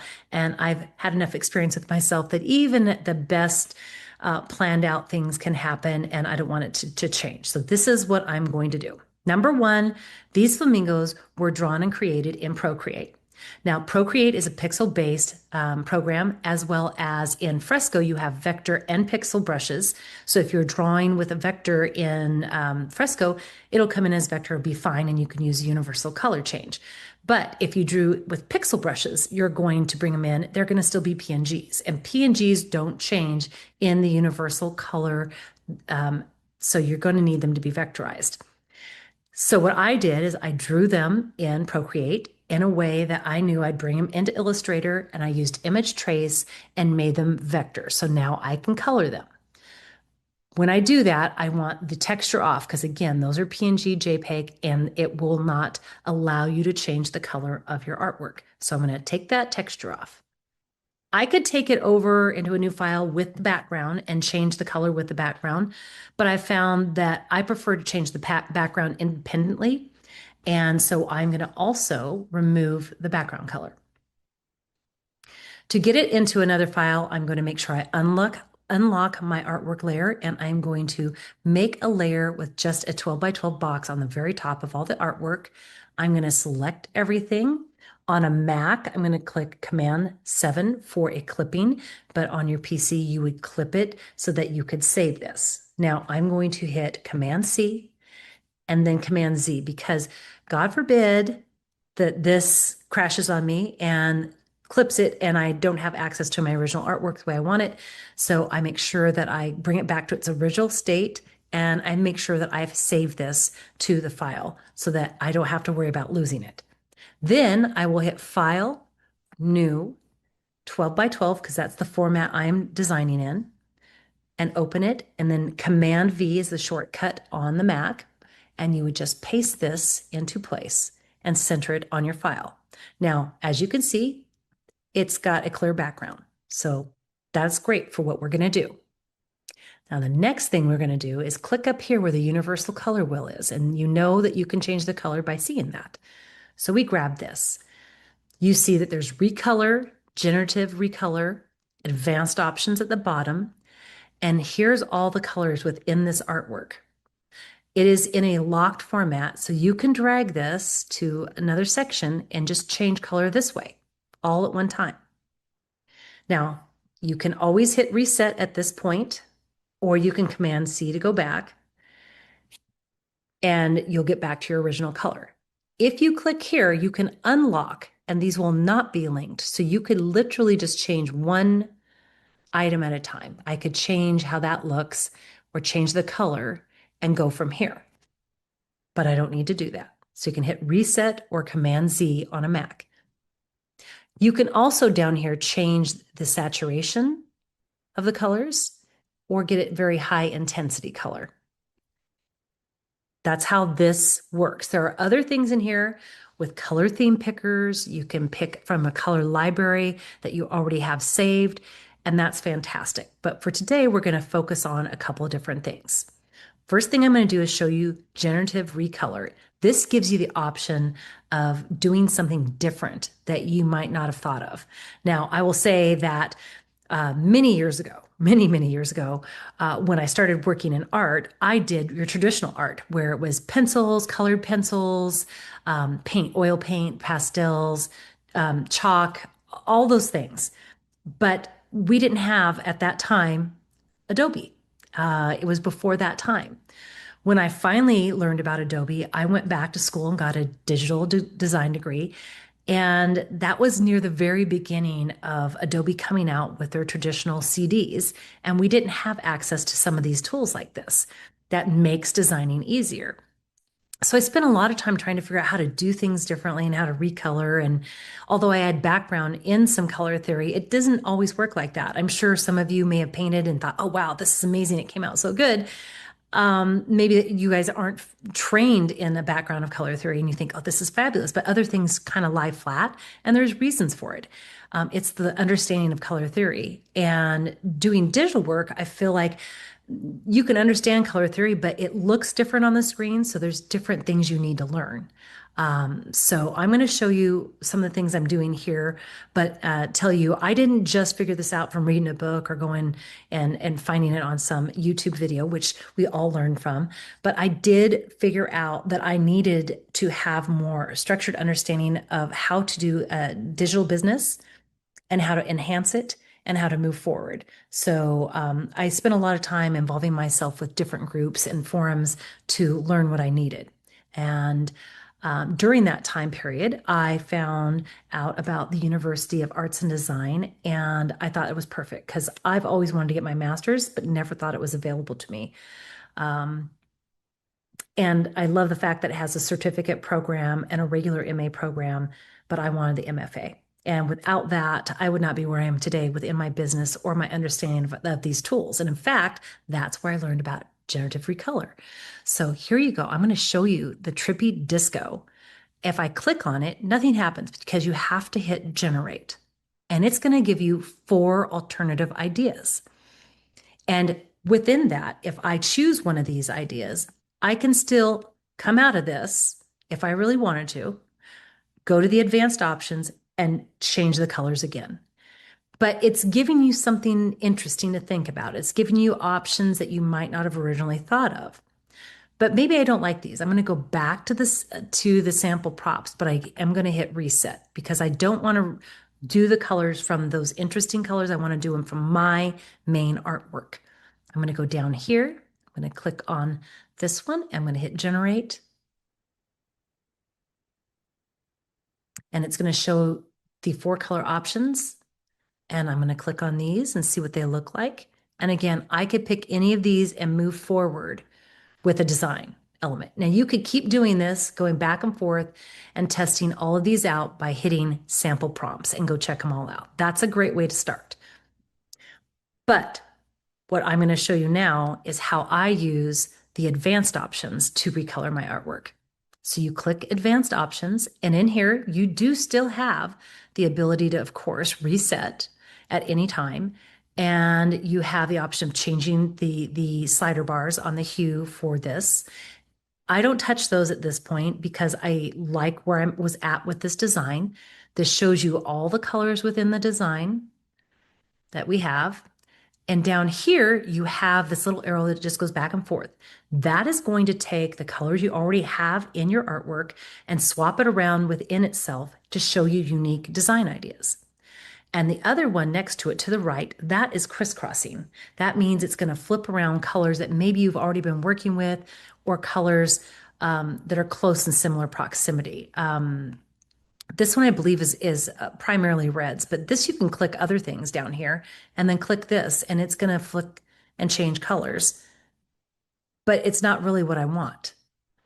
And you can play with this a little more. You can actually pick a different type of used a 2-color art colors that you want in here instead of all of the colors that you're using. You could pick a different type of way of choosing your colors. You can pick different artwork colors to change in this. But this is the one I like the best right here. This is just flipping within the artwork. So I'm going to click this and you're going to see, look at that. It changes up the colors. And I love this. This is personally my favorite.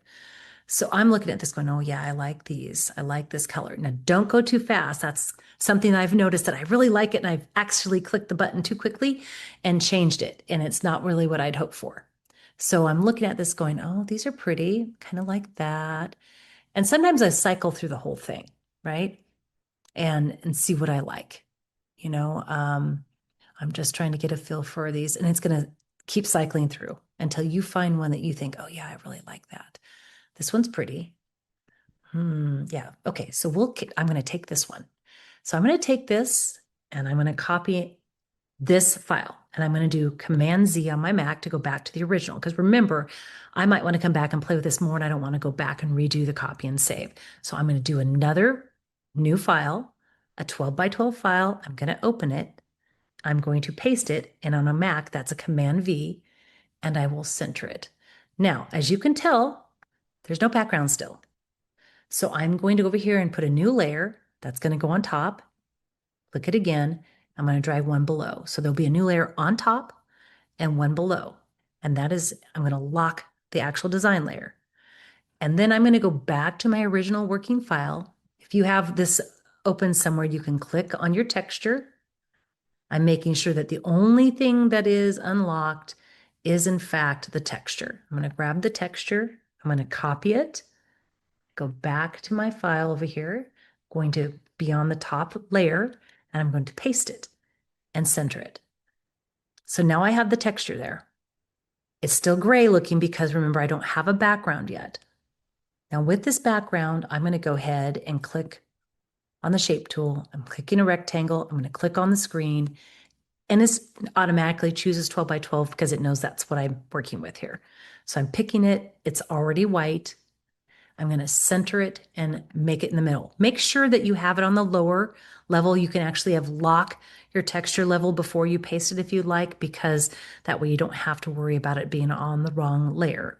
So now at this point, I can take this and go in and maybe pick a color, any color. I'm just going to pick any color at this point, and see what happens as I scroll through. Kind of get a feel for what I like here.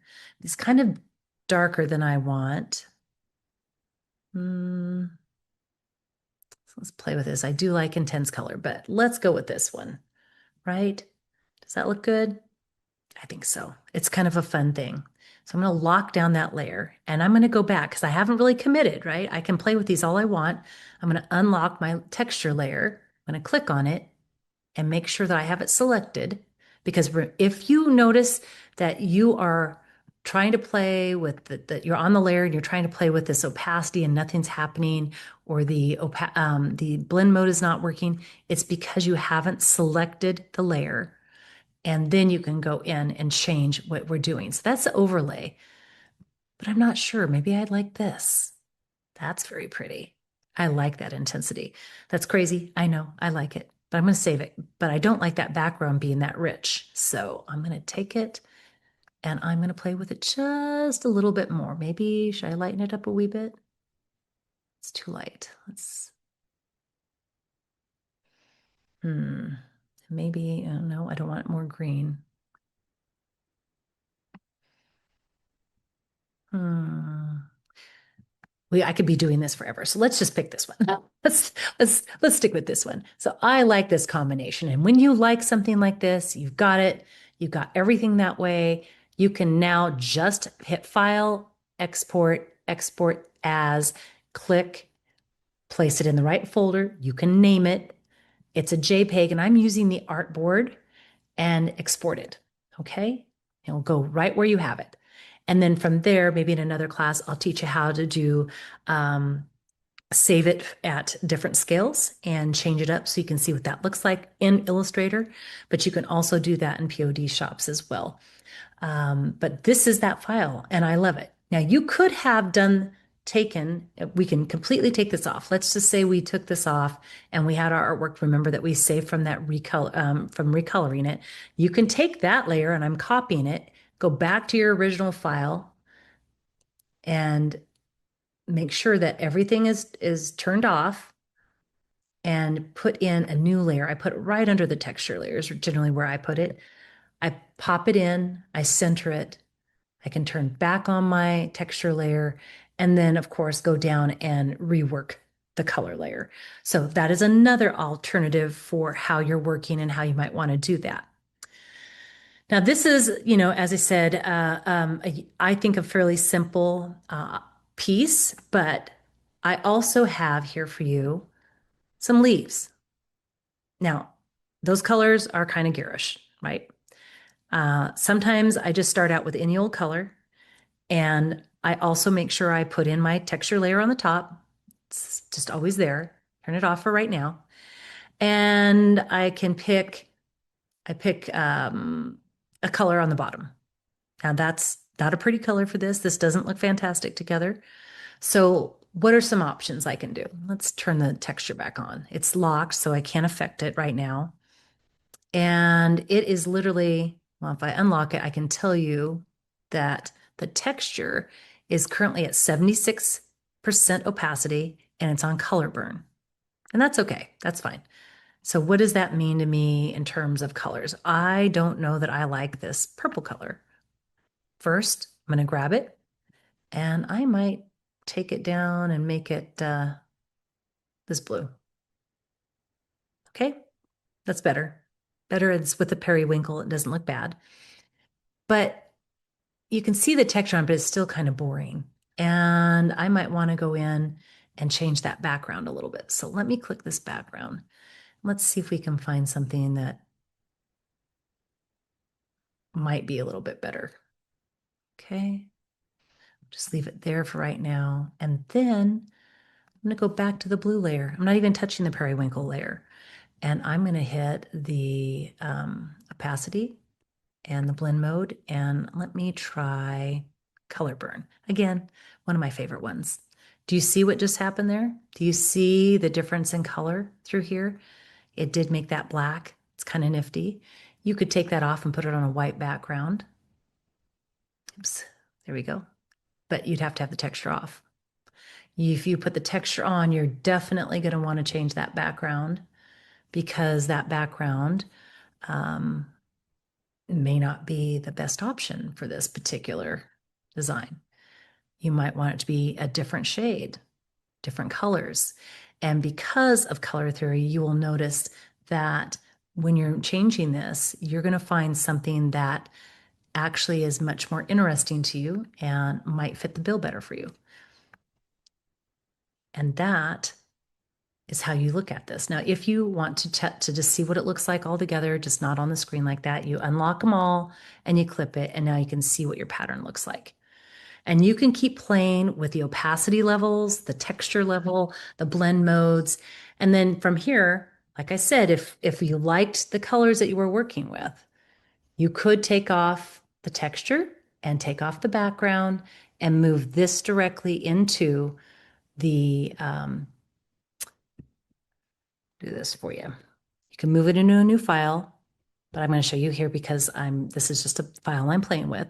Hit the universal color, hit advanced options. And because there is only 2 colors here, you're probably not going to see a huge amount of change. I'm going to do just within its own artwork.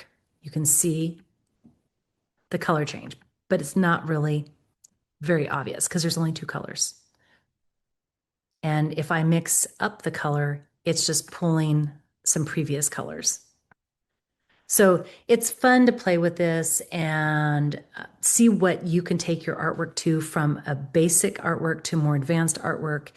I hope that you enjoyed this, and I hope you continue to follow me and wait for more of my tutorials and other things that I'll be showing you on this channel, and that you will check out my shops at Spoonflower, Raspberry Creek, Silhouette Design Store, and Etsy.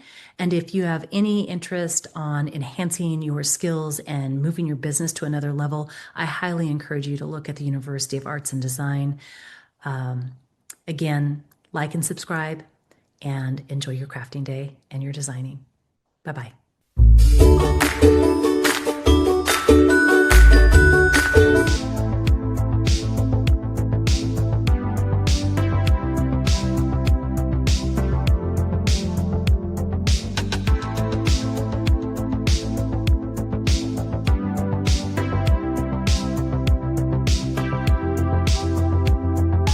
Happy holidays. Okay, so yes, I know I'm a bit early, but I'm Miley Alicia with Miley Alicia Designs, and in this tutorial, we're going to be crazy quilting my patchwork Christmas tree.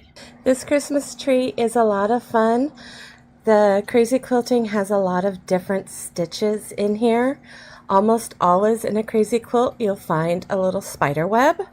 Then I also have, using just running stitches, some decorative. We're going to go over colonial knots, running stitch with a fun wrap to it. I also do have in here wrapped running stitches again, but I did a woven section. I have some just straight wrapped stitches, couching stitches, so just a lot of fun, neat techniques. I offer my products digital so that you can print it at home, or physical where you can purchase from my Etsy store or my Spoonflower store. If you're choosing the digital and print at home, my suggestion is Jacquard inkjet printer. Pip is saying hi again. These are cotton sheets that you just run through your printer on like a photograph setting. Check your instructions to your printer at home. So here is my patchwork quilt already pre-printed. This makes crazy quilting so much easier because all the little pieces are already together for you. So your first step is we need to separate the printer paper from the fabric, and kind of gotta find a little corner. They are really well sealed, so they go through the printers really nicely. So once you've got them separated, it's really easy, and it's kind of a satisfying sound, kind of like bubble wrap. And you just pull the two of them apart. So to do a reverse applique, you have your sweatshirt. I'm using this olive green, and I want to turn my sweatshirt inside out. For a reverse applique, we want to straighten out our shoulder lines, make certain you're on the front, not the back of your sweater. Done that mistake before. And my suggestion would be try it on first. Mark where you want your star of your Christmas tree to start. And then I only secured it with one pin, but then you can, once you take it back off, start to pin your tree into place. You want to make sure your tree is straight, not off at any sort of an angle. You also only want to pin that front layer of your sweatshirt so that you don't cause yourself any complications when moving back to the right side, sewing it together and then moving back to the right side. I tend to use a small zigzag stitch, and what I'm going to do is I'm going to stitch right, so one side's going to hit the white fabric, one side is going to hit the patchwork of the tree. For this project, I'm using got my camera set up, Janome Gem Platinum 760. So I need to reset this to a 5. And then I'm going to take my width down, my length down to somewhere between a 2.5 and a 2. We'll check it as we're sewing. And then my width, yeah, that's the one, is 5. I want it to match. So right now we're at a 2.5 and a 2.5. I'm going to slow down my speed just a little bit because we're working in small spaces. I'm using, whose am I using? Gutermann Gray. Gray tends to blend in and get lost in the stitches. It's also going to get lost in as I cut the sweatshirt to reveal the patchwork quilt. So you're just now going to do a small zigzag, one side on the printed, one side on the white. Oh, the other thing is a lot of times pins here on the edge, they're going to be, if you're not careful, you should remove your pins before they run underneath your foot of your sewing machine. You don't want it anywhere near your needle. If you hit a pin with your needle, you can break your needle. The worst is actually just the dings. It flattens your tip of your needle out, causing all sorts of other issues that you can't figure out what's going on. It also can bend your needle and destroy your projects. So for a project like this that I don't really need, I'll leave my pins to the inside and go around them. Needles down as you work on turning.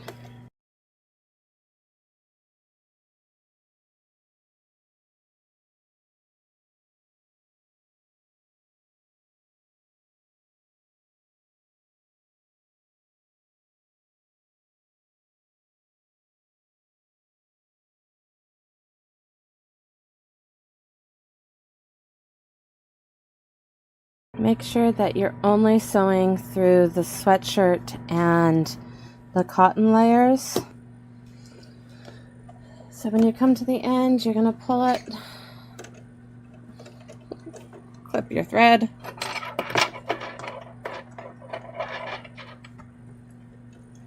at this stage I tend to leave my tails long. So what I want to do is just give a little tug on this, my tail, and try and pull the bobbin thread up and through. So that way it's through to the front. You can if you left them long enough, you can tie them in a knot. You can also put a dab of silicone here and lock those in place. So once that's done, we're going to take your sweater, turn it back right side out. So once you've turned this right side out, you now can see you have the outline of your tree. To turn this into a reverse applique, this is the challenging part because you get one shot at it. I'm taking my cotton and pulling it away from my sweatshirt, and I'm going to give my sweatshirt a little slice.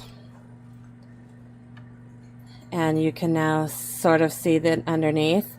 So what we're going to do is we're going to cut out our sweatshirt, and you want to leave somewhere between 1/4 inch and 1/8 of an inch of your sweatshirt away from the stitching, so don't get in too close. If you measure your little fingernail, mine's just over a little 1/4 of an inch. I can use that to help me measure and keep even. Always better to cut less and come back and cut away more. But your sweatshirt will start to curl backwards towards the stitching, continuing the raggy patchwork look. Now comes the fun part of the decorating or our crazy quilting. This is an eyelash yarn that could be used. So what I start to do at this time is lay out, figure out basically what I want to do and where stuff's going to go, and put together a small plastic box, a Ziploc baggie, so I've got, or a gallon baggie, so I've got all the pieces that I need in one spot rather than trying to run around and find them. I also so these are DCM 5. They're a little bit heavier than the embroidery floss. They're cotton pearl, so I like the heavier weights on a project like this. Though if you did have if you did go into the embroidery floss, you could use all the threads. Will actually give you a heavier weight rather than splitting out too. I love the sparkle, but it's going to depend because this eyelash gives a lot of sparkle to this, where this is kind of more patchworky, more dull colors. So I may just keep the sparkle up at the star. Not quite sure, but a lot of different colors and textures come into crazy quilting and help give us that dimensional look. To do a colonial knot, there are several different types of small knots, but the colonial tends to be one of the popular ones. So you're going to pull your needle through.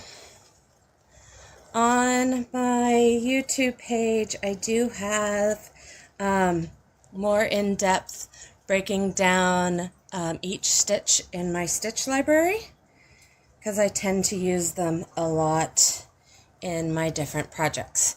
So what you're going to do for the colonial knot is you're going to hold the thread taut, wrap your needle around, so I'm going back towards my thumb the way it's come out, and swinging it back down. Depending on how big you want your knot to be, you can go around 2-3 times. And then also depending how many threads you have on your needle. I have 2 in this one, and I'm going to come around 3 times, and I want to sink my needle back in not the same hole I came out of, but right next to it.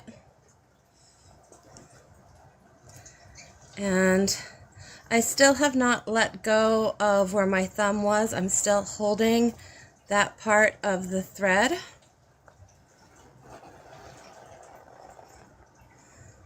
And I want to control this spiral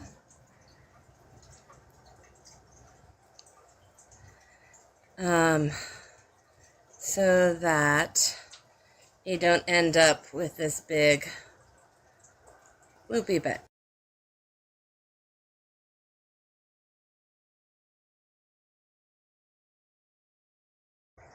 So part of the reason you can end up with lots of knots in your project is simply not having thread management. So if you keep your tails under control, keep how short your threads are, and yes, you can go too short. I play the game of chicken all the time.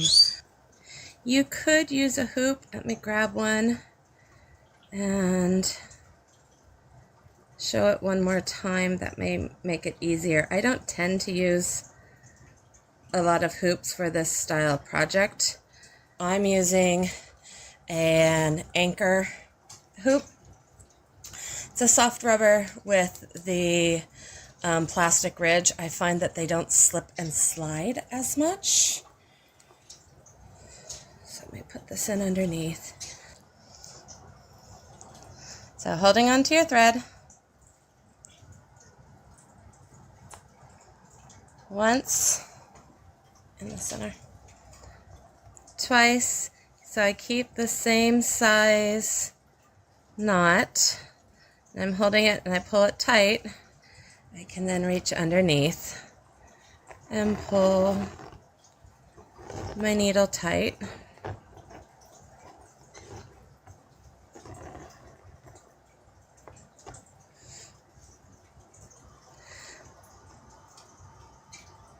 And then come back up. And I'm just kind of like I scattered in here with my stars.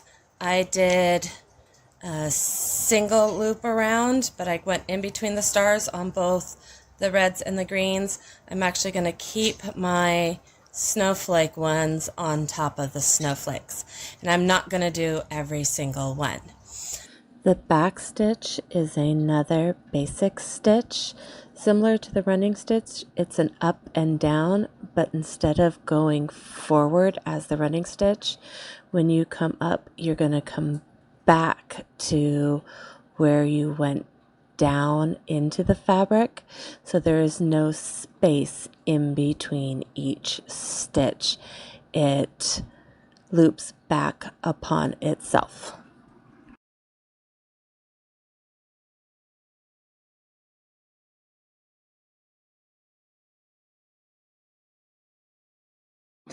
Once I've stitched a line and I want to secure it off, I like doing a half loop knot where my needle goes around a loop, through it, pulls it tight, and repeat.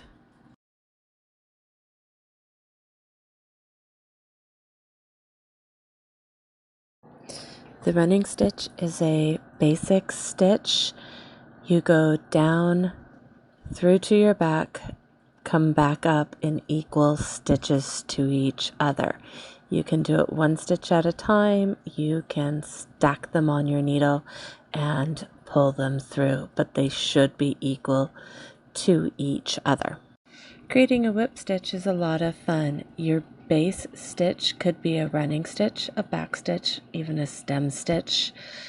Then your second stitch goes only across the top. Nothing goes into the fabric itself, and it just wraps around your base stitch. Creating a woven section can be a lot of fun. You need a warp direction, which are your long, lengthwise, strong threads, to your weft, which is the shorter crosswise threads. To create the weft, you just make little loops going however long you want it to go. That makes sense.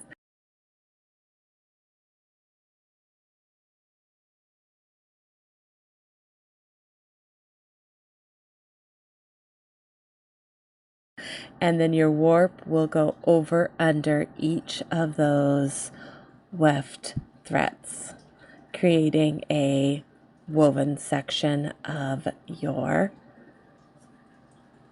crazy quilt.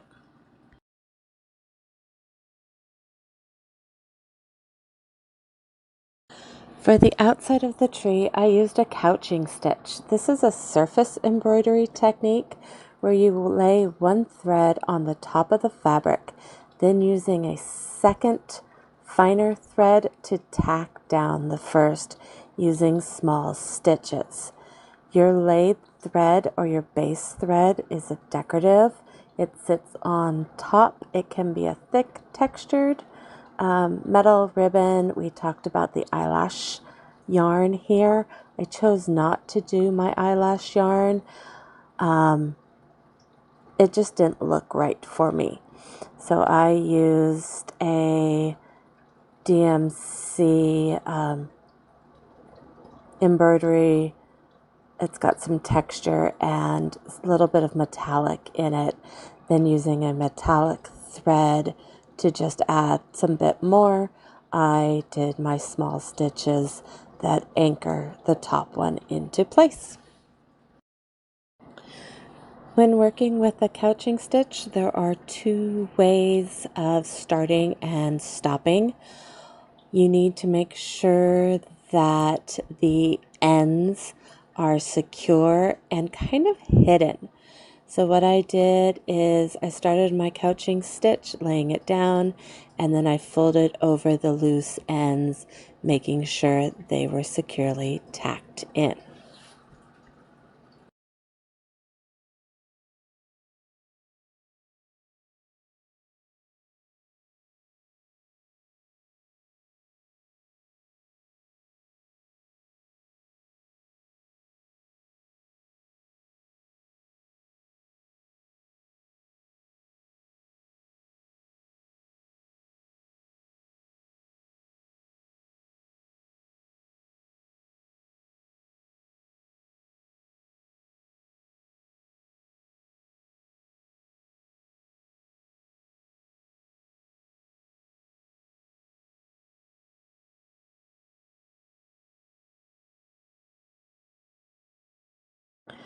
For the gold star, I'm also using DMC embroidery floss. I've not separated any of the strands out.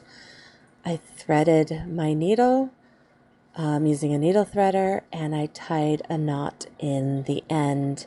I am going to do it as a couching stitch, but I wanted to secure these ends to the inside of my sweatshirt.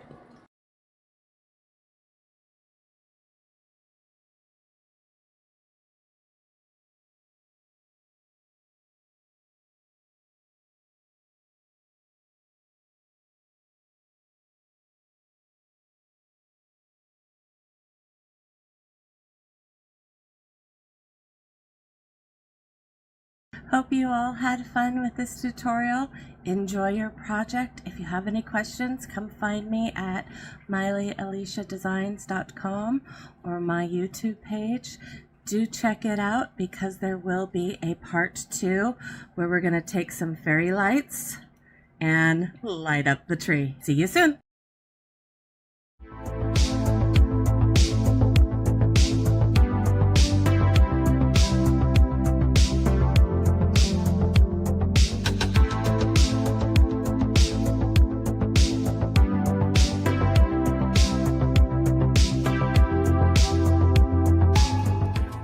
Hi, I'm Emily Harper-Fish, and I'm so excited to be here with you at the Design Smarter Conference. I'm the designer behind Harper & Co., where I create SVG files and papercraft projects that help you make beautiful, personalized things for everyday celebrations. Today I'm going to show you how to put together this adorable safari lion cake topper with tropical leaves. This one says happy birthday, but I'm going to show you how easy it is to change the text in your cutting software to say whatever you want, a name, an age, milestone, you name it. All you'll need is a cutting machine, some cardstock, and a little bit of glue. And by the end of this, you'll have a cake topper that looks like it came from a party shop.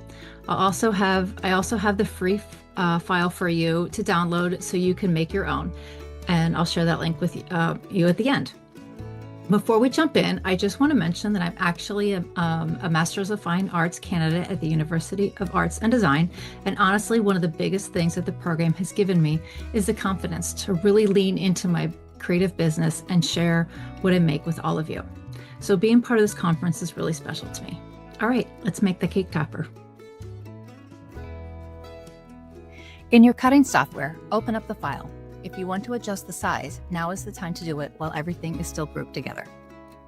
I'm going to add a text box and type happy birthday, but you can use whatever text you want here. Then I'm going to change the font to something I like and adjust the size so it fits nicely in the rectangle of the banner. I'm also going to change the color to something in my palette.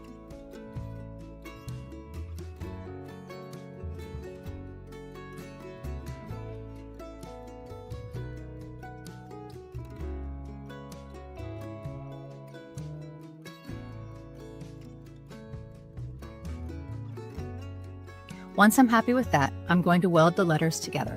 Since I used a script font, this means it will cut the words together as whole words instead of cutting each letter individually. You can see how the lines between the letters disappear when I did that. Now we're ready to cut out our pieces. Since I have a lot of small pieces, I like to go through my scraps and adjust the mat so I can get several things cut out on each one. There are different ways to do this depending on the cutting machine that you're using. I've got all my pieces here, and I cut 2 of the back pieces, but I'm going to set one aside for now.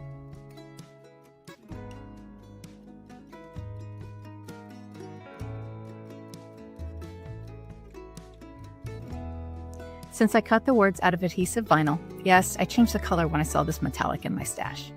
The first thing I'm going to do is grab the transfer tape that I've already applied to the weeded words and use it to apply them to the rectangle.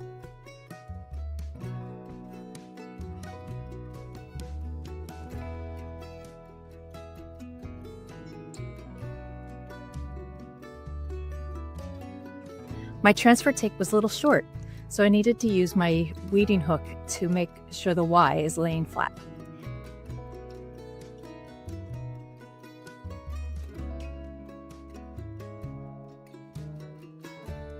Then I'll peel off the transfer tape and set this piece aside.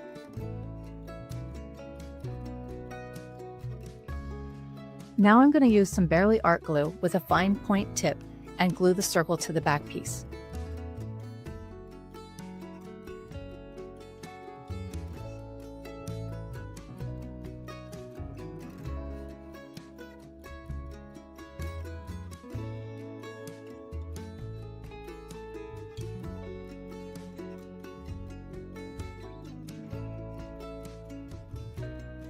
Next up, I'll glue the lion together, starting with adding the front yellow piece to the back darker yellow piece.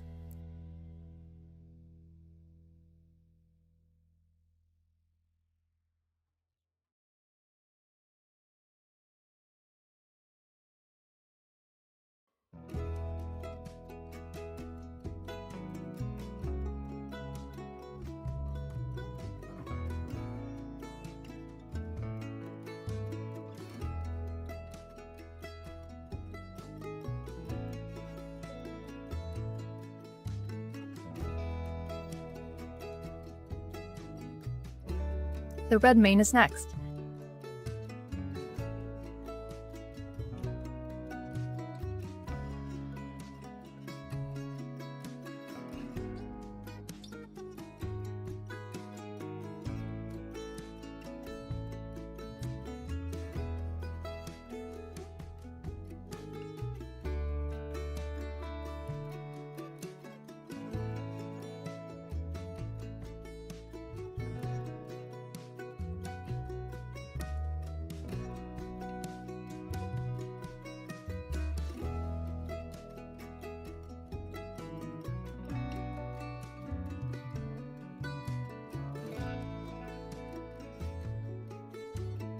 and then I'm going to glue the nose and mouthpiece to the muzzle.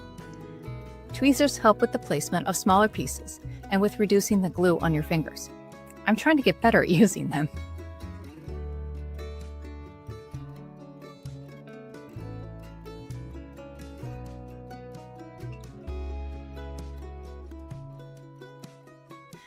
I'm also going to line up the ear and eye pieces on my mat so they're ready for me to add a few dots of glue onto the lion's face and then use the tweezers to get each of the small pieces into place. The weeding hook is also great for that.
The weeding hook is also great for making sure the little pieces land in the right spot.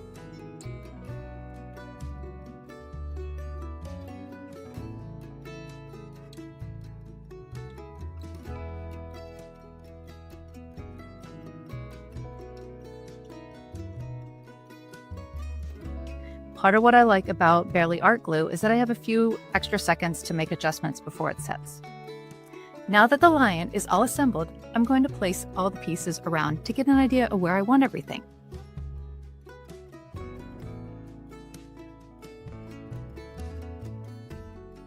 One of my leaves has a minor tear, but by placing it strategically, I can hide that instead of recutting it. You could add more leaves or arrange them in any way you want. You might notice that I didn't put the leaves in the same order as the original design. The back piece also lets me figure out exactly where each piece of the banner goes, so I can add some glue and get them attached, using my weeding hook to make a few adjustments.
Since the happy birthday piece will cover the lion's feet and the lion will cover part of the leaves, I'll move them aside and start gluing my leaves in the general areas I have laid them out in, checking that the lion covers them up a bit as I go.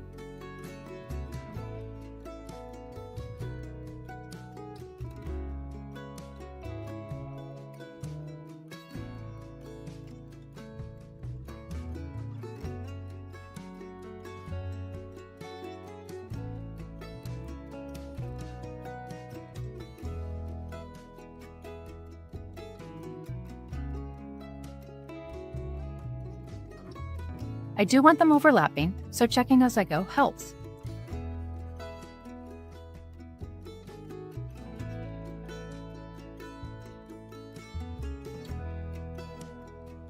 Now that the leaves are set, I'm going to do a final check for the lion and the happy birthday piece.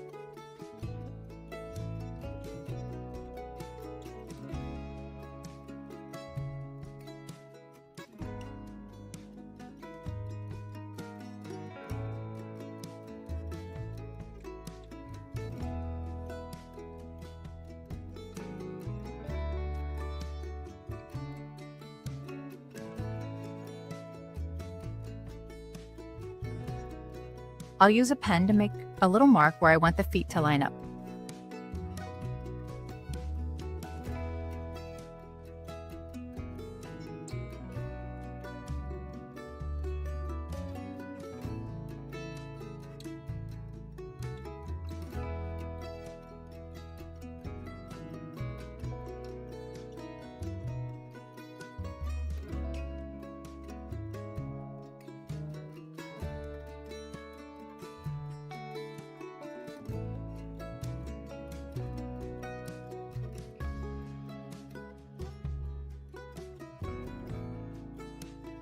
But I still needed to make a few adjustments before I glue the final piece into place.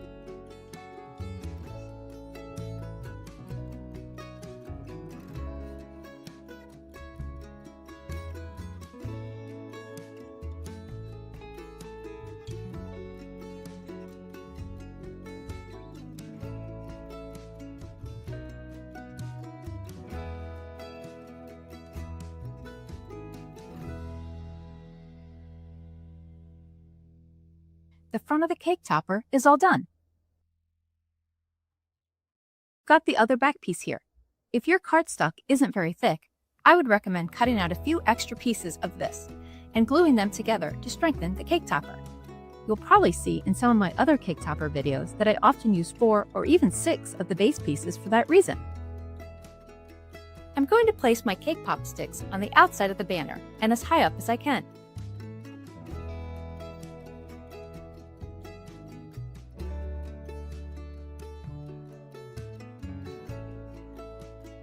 Using hot glue, I'll glue each of them in place.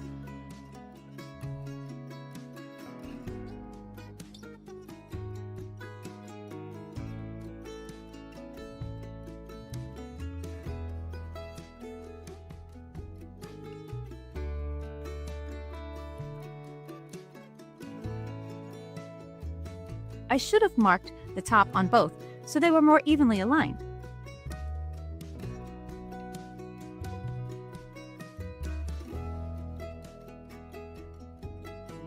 Then, I'll just add some more hot glue to attach the back piece.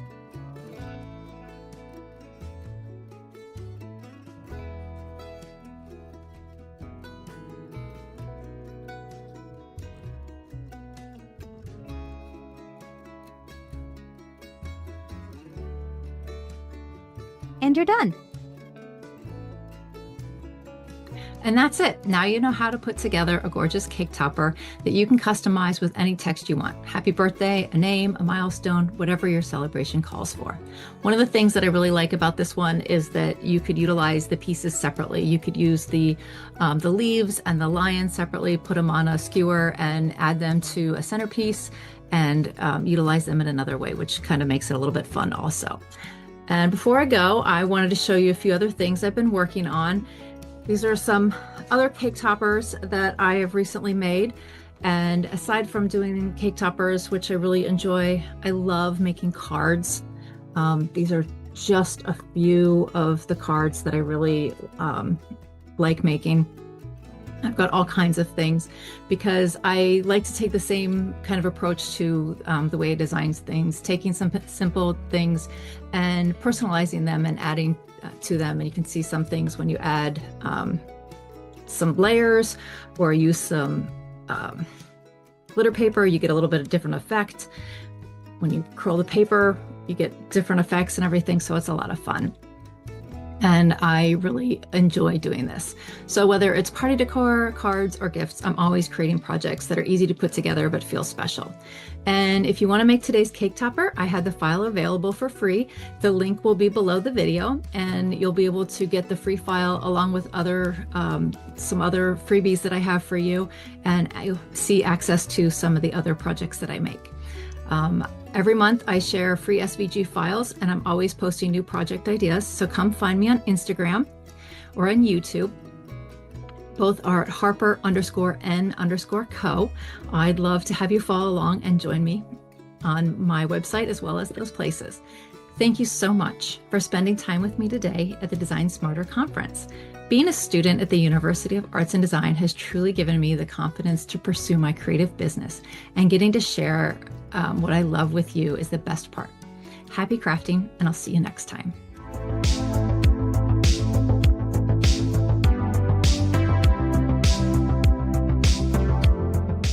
Hi, I'm Colleen with Colleen Rude Designs. I graduated in fall with my Master's of Arts in Design Business from the University of Arts and Design. Through my business, Colleen Rude Designs, I help quirky people play with paper by creating digital downloads for 3D paper crafts, including lanterns, 5x7 lantern cards, and SVG files for fellow creatives. For today, I'm excited to walk you through how to create the Ballerina Shadow Box Lantern, a layered paper design that has a spinning ballerina with fairy lights. I hope you enjoy.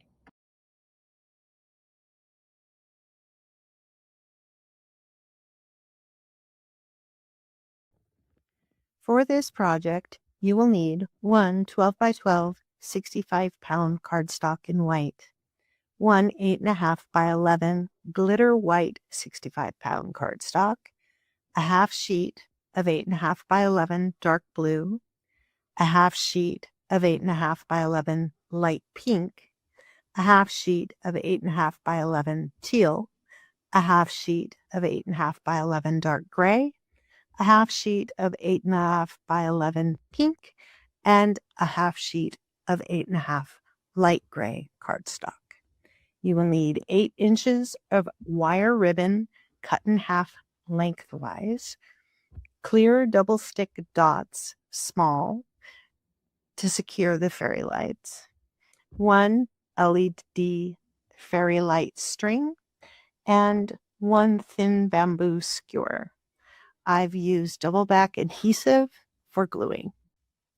For a detailed list of supplies, please open the README file in my zip file.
I made this video showing the installation of the fairy lights as part of the construction process.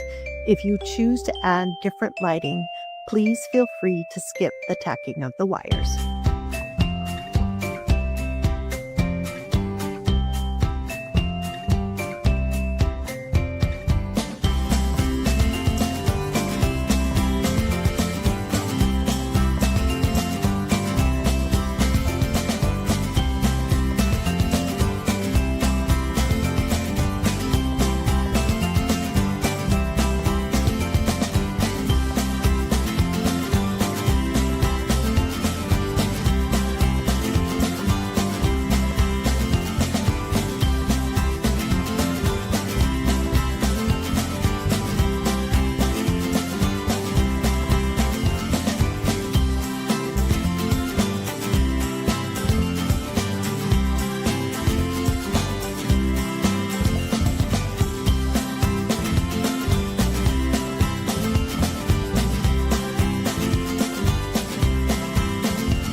I hope you enjoyed making the ballerina shadow box.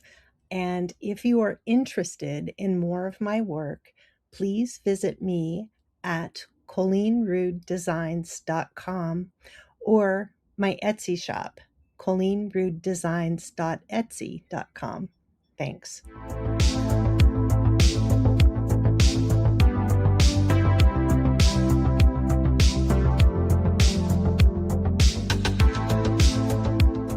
Who joined us live on the channels today. Thank you for joining us. I hope you really enjoyed it. For those of you who are watching the replay, we hope you really enjoy it as well and that you've gotten the links to those freebies.